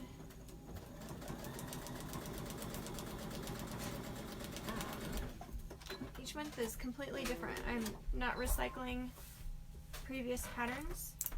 I have more than enough ideas. So if you want the previous patterns, they are available at fionasandwich.com/shop. And you can see all of the patterns that I have. that'll work out really well. I always double check just before I press to make sure that things are in the place that I want them to be.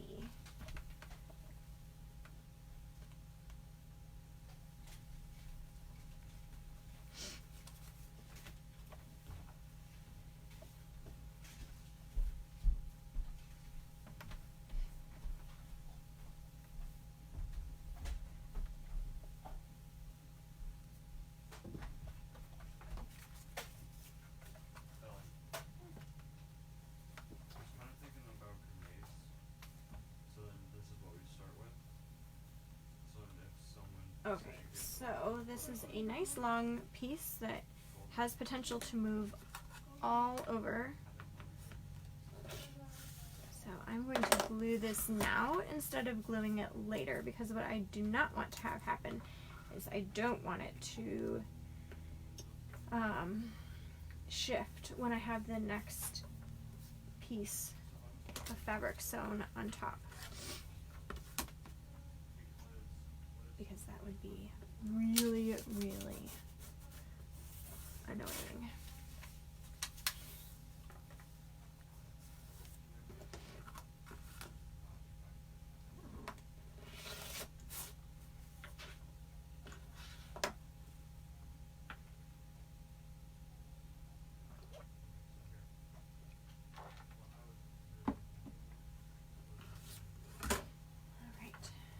This one, and then I can line up that one.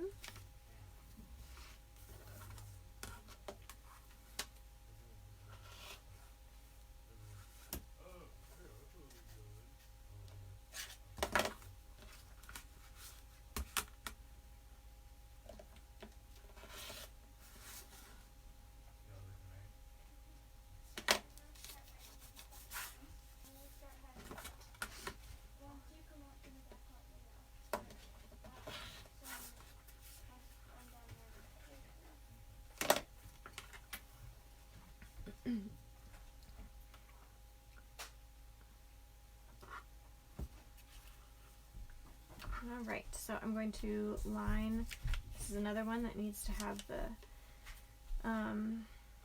clouds going the right direction, so, and I will need to tell one of my kids something about the dog in just a moment, because they are going outside to play, and she will want to go out until she decides that she wants to come in. And then she'll scratch at the door because she's being irritating that way today. Let's be honest, every time I sew, she's really irritating.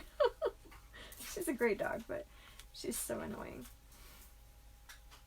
Okay, so same thing as that one.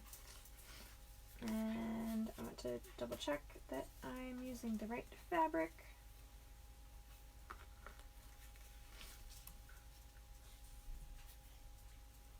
And this one is just barely the right size. Would you please make sure that Coco does not scratch at the door? Let her in.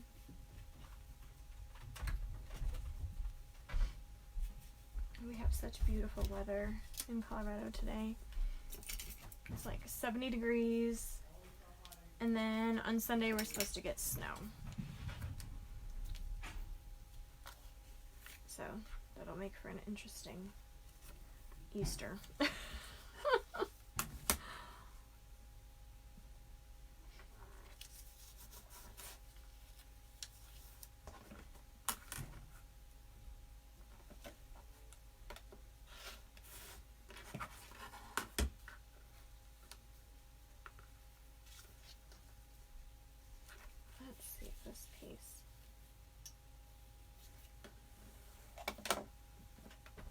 I'm jumping ahead and I'm doing C5 because it is not touching C4.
remembered. Oh, shoot. See?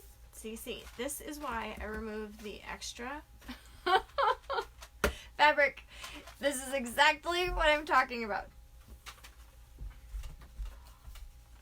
So this becomes really frustrating. So if you have not subcut your fabric, this is what can happen.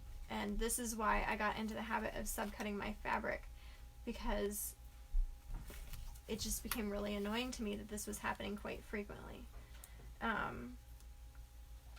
But I thought, oh, I will be just fine. It's just the last piece of fabric on this piece. I'll be fine. Turns out, not so much. Oh, goodness gracious.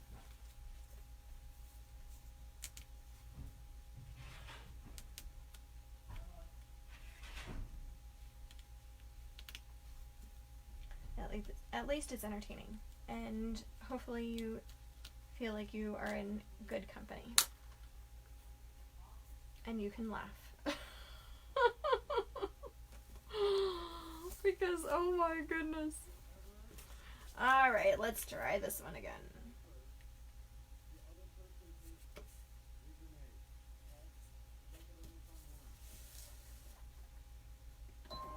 Maybe I pinned it incorrectly, I don't know. Probably did.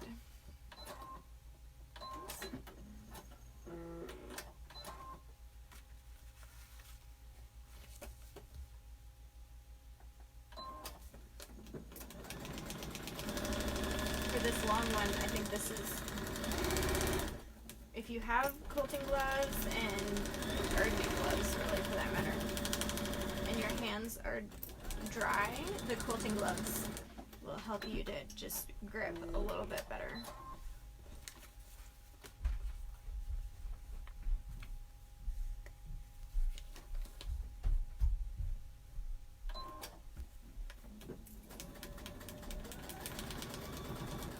We'll have to go around this one a few more times. The other ones, I think, have all of the pieces sewn.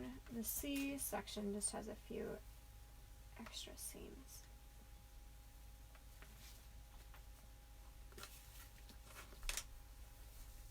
Since I didn't get to go to Canyonlands, I would also love to know where your favorite place is in Canyonlands. I think we were going to camp in the Needles district. And we were going to do some hiking with my son's Boy Scout troop. So I need to know all of the good places to go. It's so vast.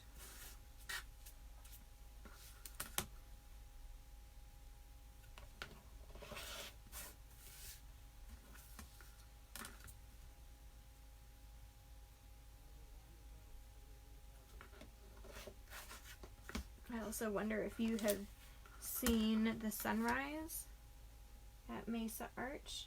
Did you have lots of other people with you? I understand that it's a beautiful, beautiful place, but there are oftentimes many, many people there.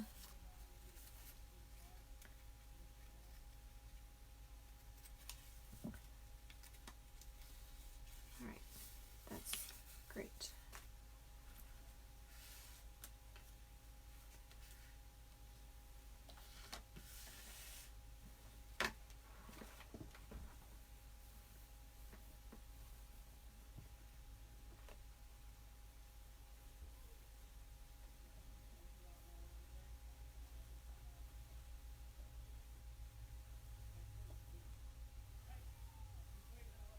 Sometimes I like to put glue down while the block is still cooling off, so then it helps really, really make it flat. And I just use a Scholastic glue stick from the office supply store. I don't use a fabric glue stick.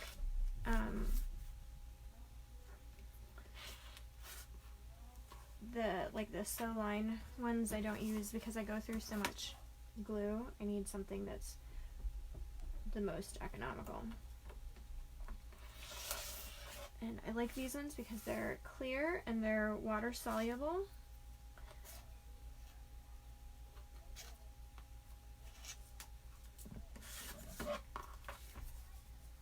So it dries clear, and then the glue does not burn. Sometimes the purple glue will burn the paper or the fabric.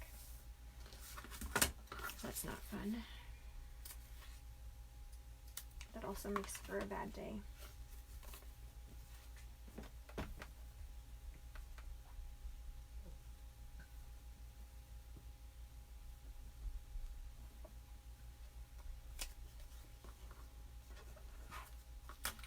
That was 5. And I could go ahead and do 7 because it doesn't attach to anything, but I'm going to go back and do C4 and C6, I think, before I do 5. Oh, I did C4. Just C6.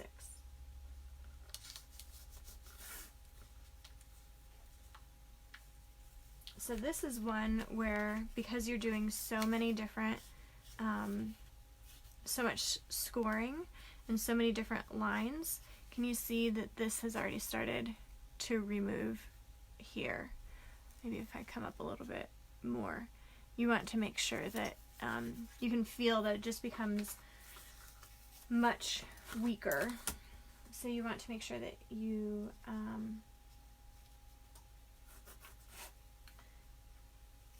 don't fold it over too much. Don't crease it too much. And this one I don't remember, was this? No, it was the F one that I had an issue with.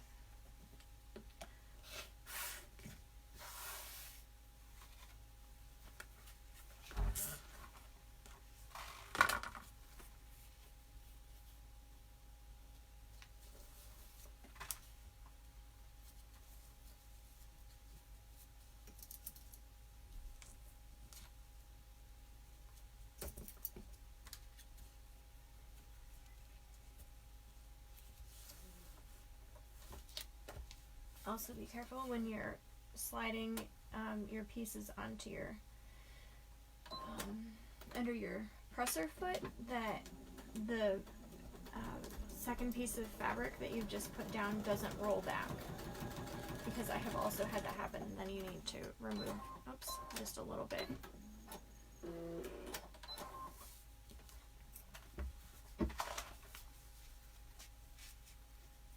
It's not the end of the world. We're not even close to the end of the world. But it does get to be a little bit annoying.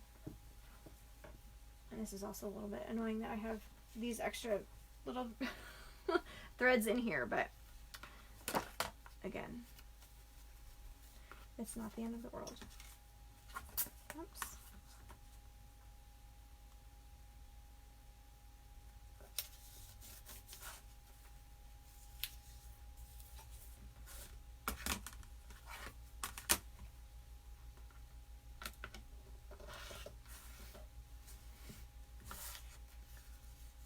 Now, because C8 is reliant on C7, you do need to make sure that you you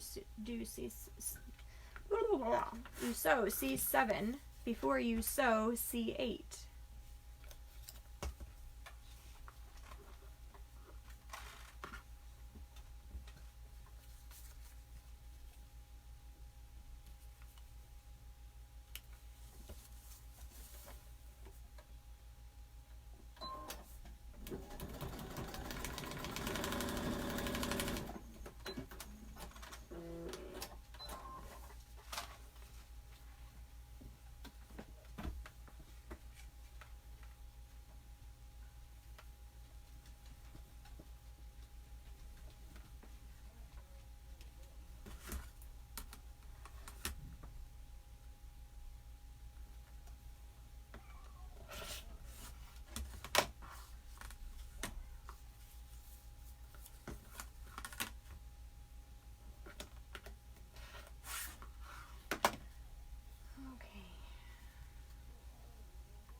this is wide enough. Nope.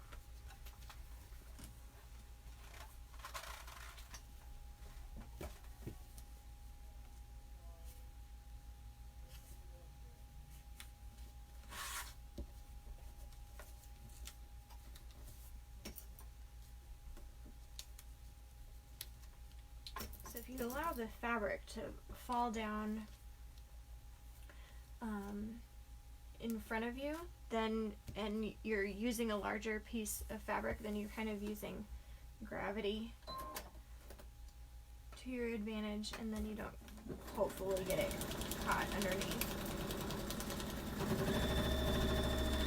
And I did not previously use gravity to my advantage. Except maybe under the presser foot.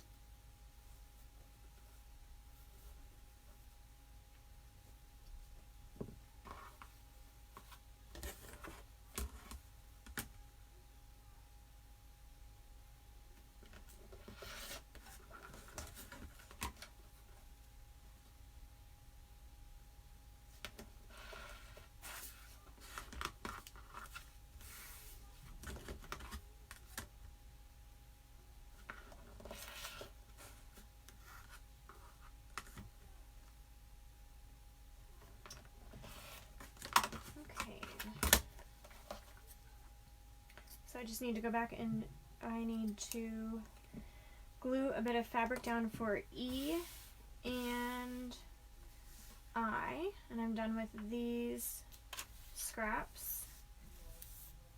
I do like to hold on to all of these scraps because, I mean, not now, but while I'm sewing a block, because sometimes they need just a little bit. And it's helpful to have the scraps so that I don't have to cut into anything. Okay. This one I'm done with, and I need this. Oh, I did I. Just E. Oh, hey. This one.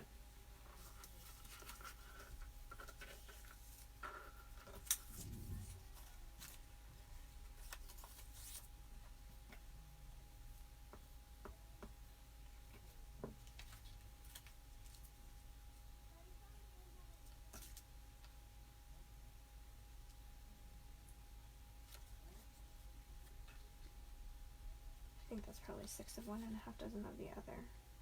The only thing that I'm contemplating on this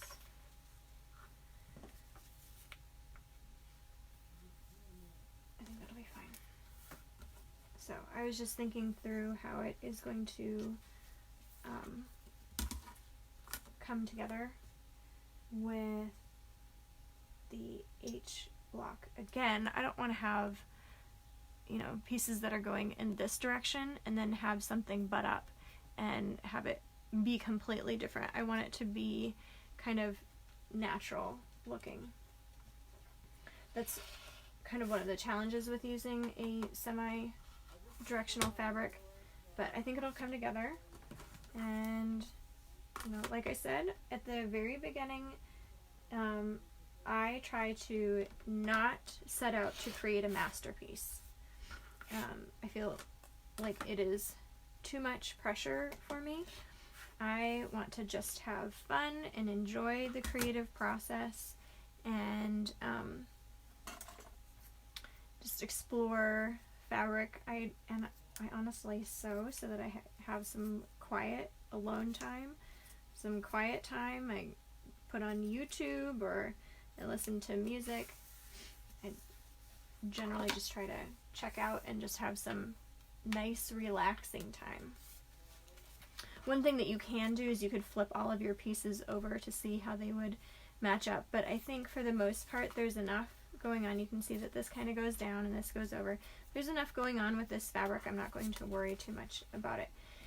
Now, as you are, oh, I have to cut eye, but as you are laying the pieces out, know that the layout is the front and the blocks, we're still working with the back. So you do need to just lay them out as the inverse or the mirror. And a additional note, generally for these large pieces, I do like to not on the top and the outside corners. I prefer to not trim them down until I'm totally done. Again, because fabric shifts and it just becomes kind of annoying. Word of the day from Rachel is annoying. We don't want the fabric to be annoying.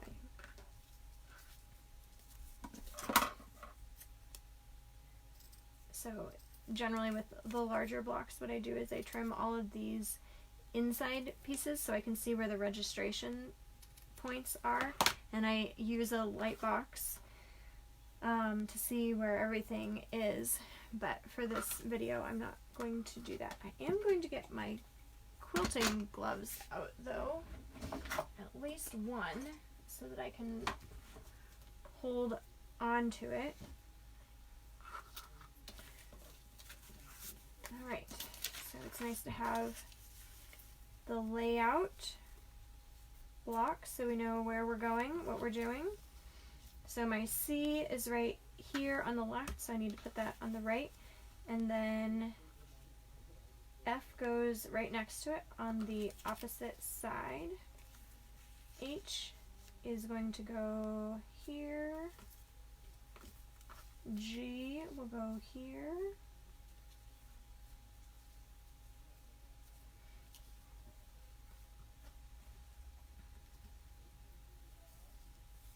E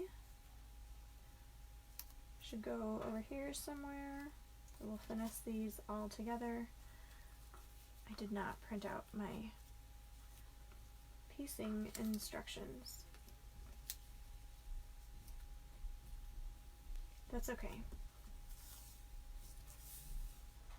And then I is up over here. So we're going to do, and I need these for when I sew them all together. So I'll do A and B together, and I'm going to line up the bottom.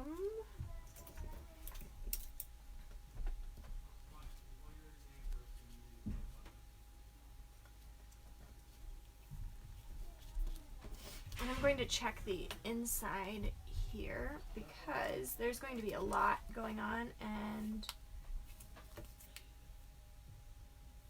why are these not matching up? Maybe because I put them in the wrong place, because I was going to the opposite.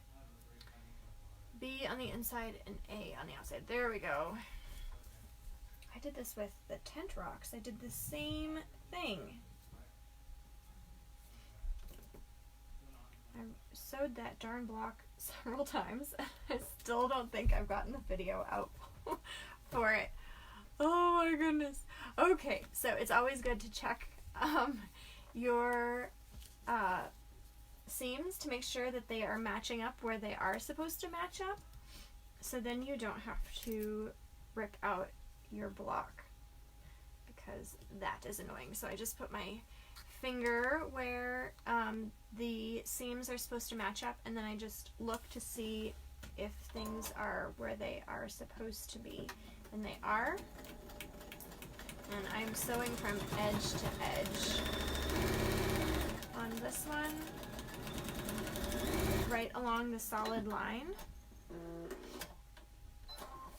And I remove all of my seam allowances before I press. So remove the seam allowances for what you have just sewn, not for the entire thing.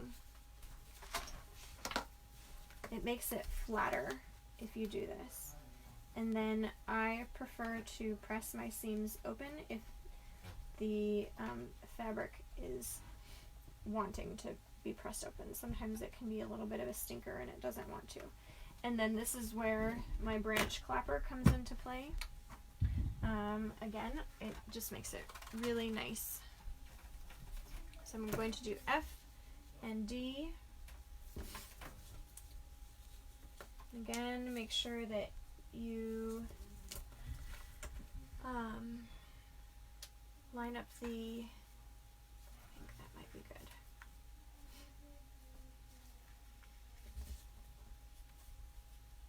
Line up the seams. This one is popping up. This is what I'm talking about when it pops up. I hope you can see this, that it just kind of comes open. It's not sticking together and laying flat.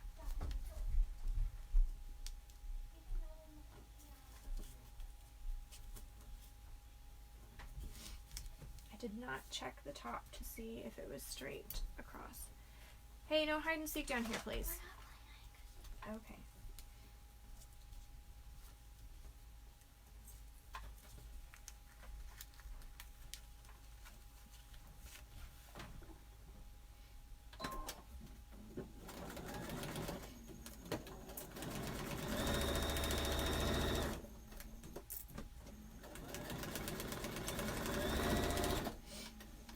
Hopefully this sewed how I want it to be. Yep, it did. That is being a little bit of a stinker. Okay, that's alright. That's okay. Remove the seam allowance.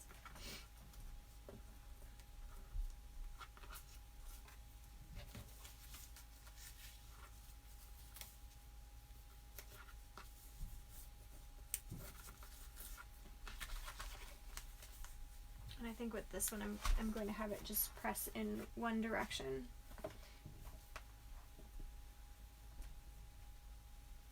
Okay. And we'll put our friend B back over here.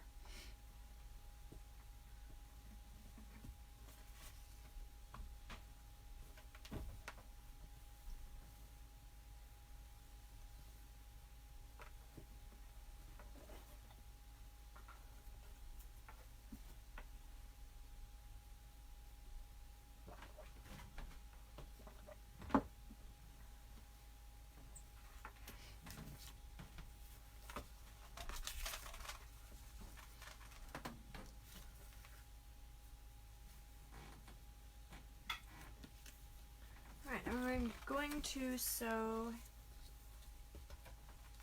G to F.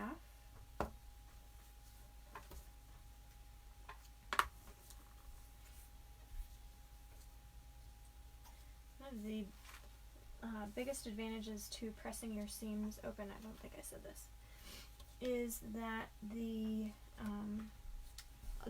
bulk from all of these little seams is distributed, and then they open flat. Instead of with this one, you can see that they're not laying quite as flat. They do meet, but sometimes when you have lots of seams coming together, they don't lay quite as flat.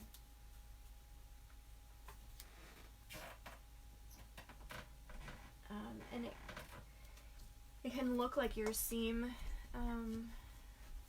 weren't sewn correctly, even though you did really sew exactly on the line.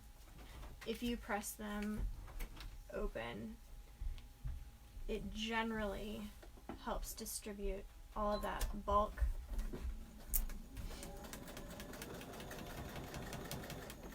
I understand that some people don't care for it as much because they feel like the seam isn't quite as strong, but my feeling is that all of the inside seams were sewn pressing to one side because you only have that option of pressing to one side.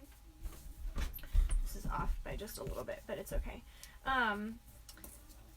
So I feel like when I'm sewing the templates together that I'd rather have it look better.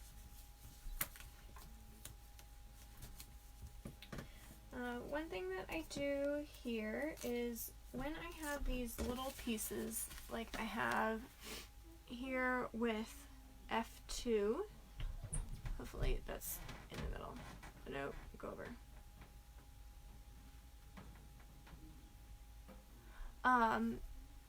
That I will remove these little sections before I press them. The advantage to doing this is that then you don't have to pick out these tiny, tiny bits.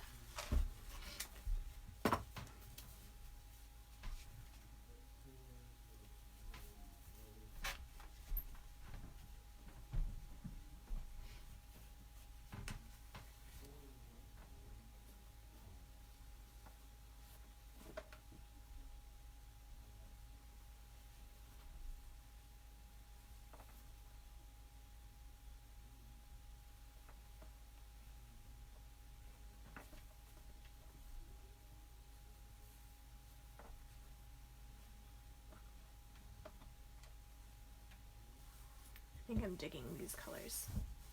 I really like how they're coming together.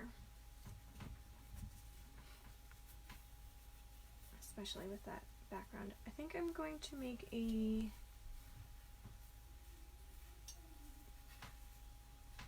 split decision.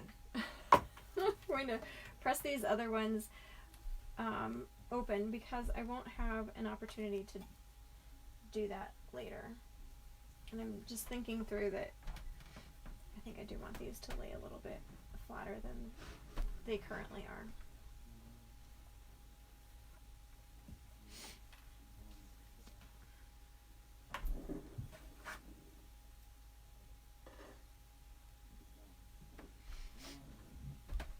Alright, now we have C. Oh, isn't that just turning out so fun? Oh, this is great. I really like this. Okay, C, and I'm going to line up. I need to make sure that these parts here line up. So I'm not going to worry about lining up the outside of the templates together as much as I really want to make sure that the inside of the block is going to really work well together. And you can see this right here is really wanting to pop up. So it's a good thing that that one was glued down. Okay.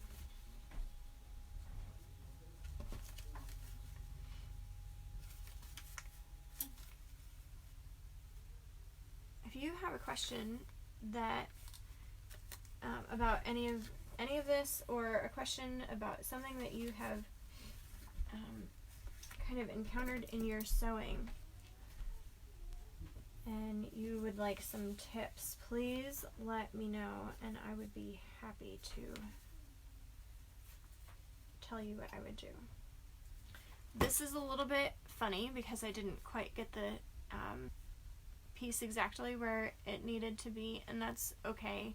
I flipped it around to the underside so I can see how these are lining up, and naturally it wants to line up with this part, so I'm not going to force it. And in fact, what I think I'm going to do is I'm going to flip my pins over so that I have a straighter line to sew on. I prefer to not sew over pins, especially on this machine. I've had some issues with this sewing machine, so I don't want to have it begin to be serviced again.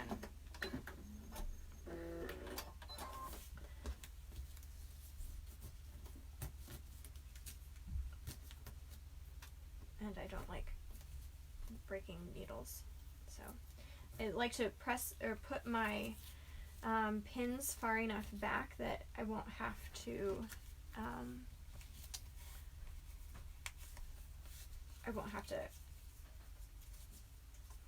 remove them when I sew over anything.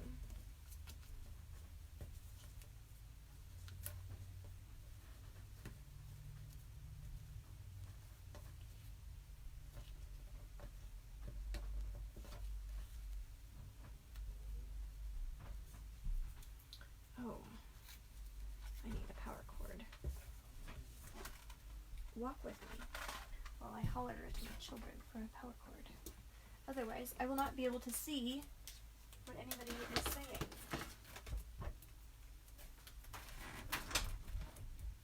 Will you bring me a computer power cord, please?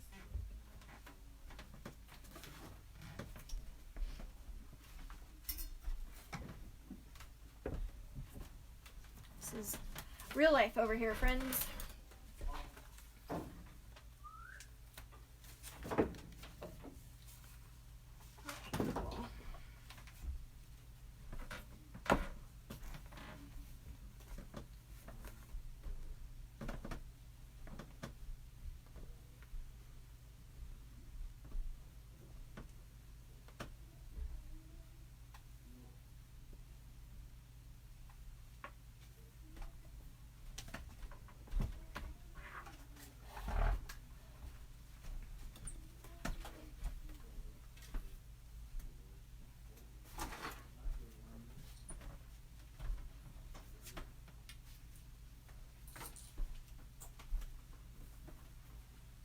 Ordered this mic, I thought, oh, I will have no need for a 20-foot long cable for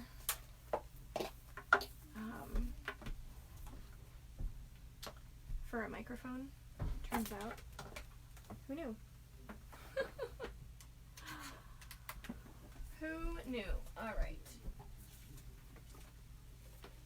And I need to figure out which cord goes to my sewing machine and which one goes to other things.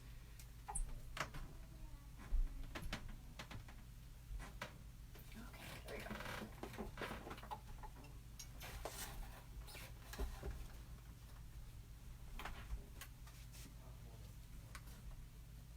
That one kind of popped up. Alright, this is what we have so far. That's coming together really nicely, and I'm not concerned about this part over here. We'll cut it straight across. I would rather have what is on the inside of the block matching up as precisely as I can, as opposed to the outside of the block. The seam allowance is going to give us extra wiggle room. Okay, what do we have here? I think I need to do E. We have E on top of the C, and then that lines up to the B.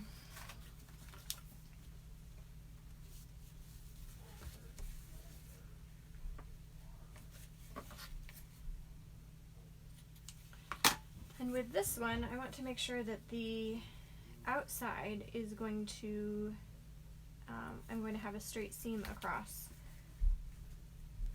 the outside of the block. So I'll do the same thing, and I'll just move it over to where it needs to be.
to press toward E with this one, so I don't need to remove all of these.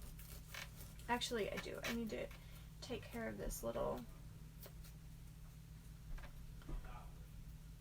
D piece right here, D4, because once I sew in another piece, it is going to not come out really easily. And I don't remove 100% of the pieces of paper. I try to remove like 90%, maybe even 95%.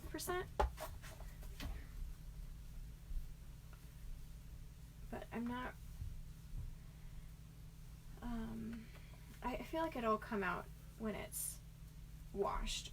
I haven't had a problem with this in the past, so I just keep going, and I haven't had anybody say, oh, this is why you shouldn't do that.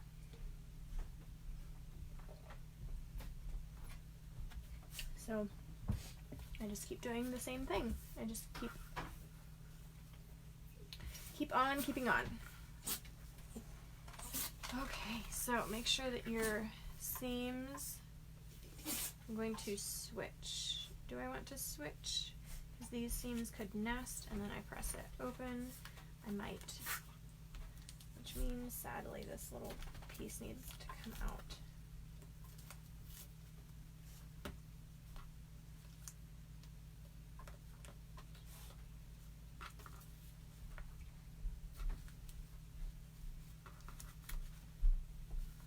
Check the inside for where the seams should match.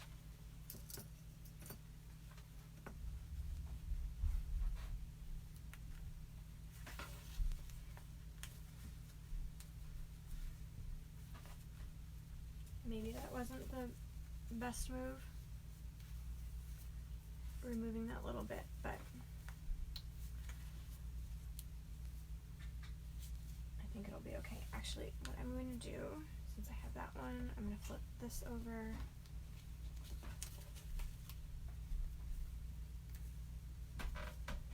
And then I'll just pull my pin out.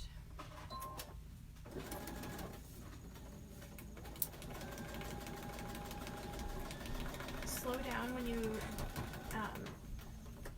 know that you have kind of a bulky area, and don't sew quite as fast, because what you don't want to have happen is you don't want the needle and the presser foot and everything kind of hop, or have everything slide off of the feed dogs. You want it to just keep going straight.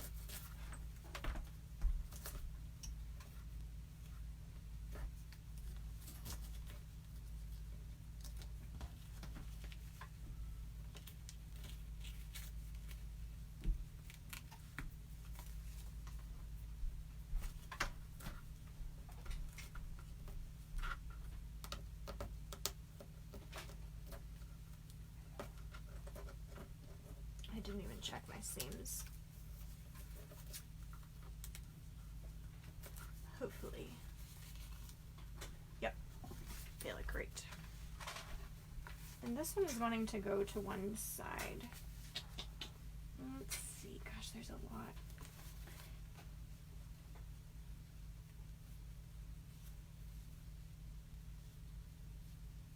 We'll see how it looks.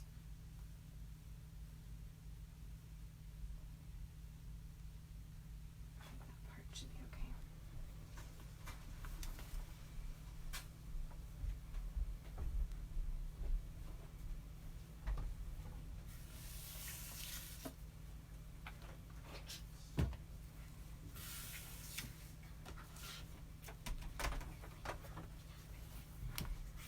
Look how cool this is turning out.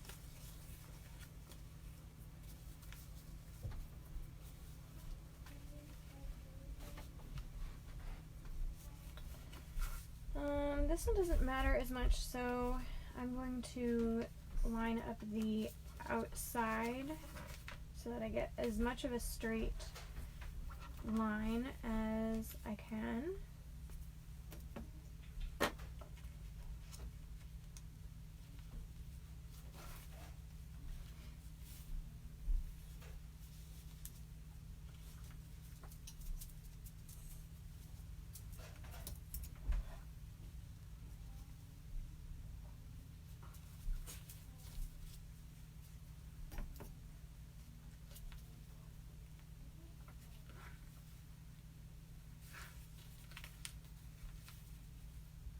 Go, come.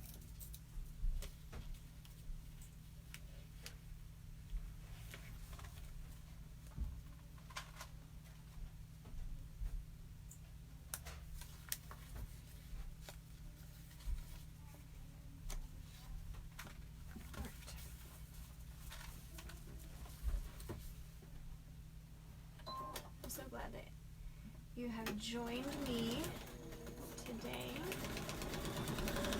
Wish I could see all of your beautiful faces and see you in real life and see all of the fun projects that you're working on.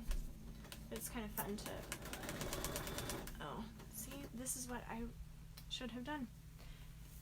It's nice to have kind of an online community when we can't have in-person community. Plus, I don't think that I would be able to fit everybody in my small house. We would all be sitting on each other's laps. Perfect.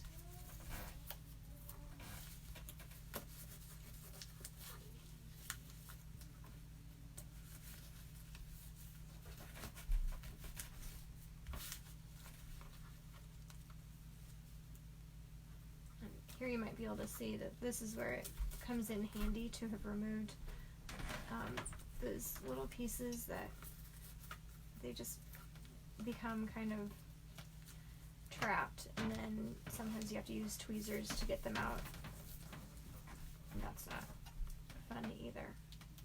So if you have that happen, don't worry about it when you wash the quilt. The paper will eventually dissolve and come out. Let's see how we want to press this one. I think we can do seams. Let's see what it wants to do. In some places it wants to do, I think we could do it.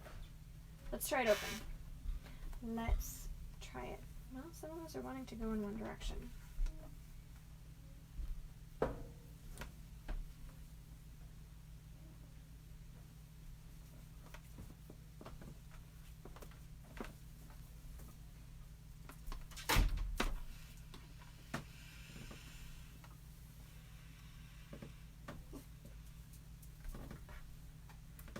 Poor doggy, the kids left her. She really just wants out of down here. She is the least snuggly dog. She just thinks that they might be going outside, and that's a better prospect than staying in the basement.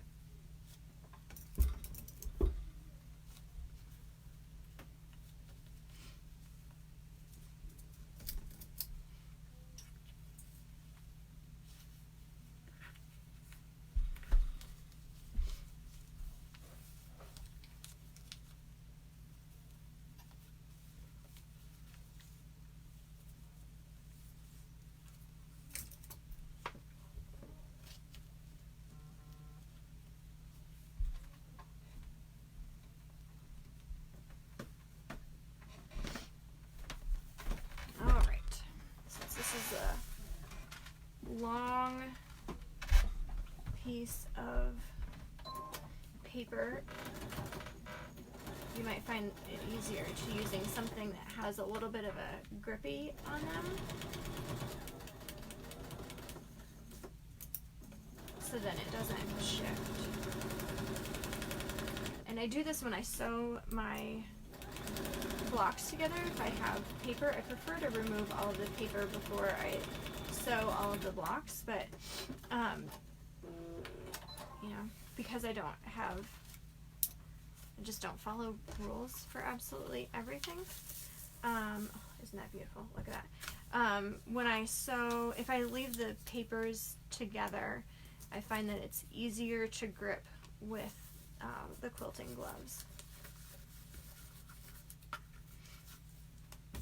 Now, for all of my photographs, what I do is I remove all of the papers and I press and starch. And because you have been with me for, I don't even know how long we have been together, you watching me sew and perhaps you sewing, it is probably coming up on quite a long time. So I'm not going to remove all of the papers and then starch. Just know that that is what I do.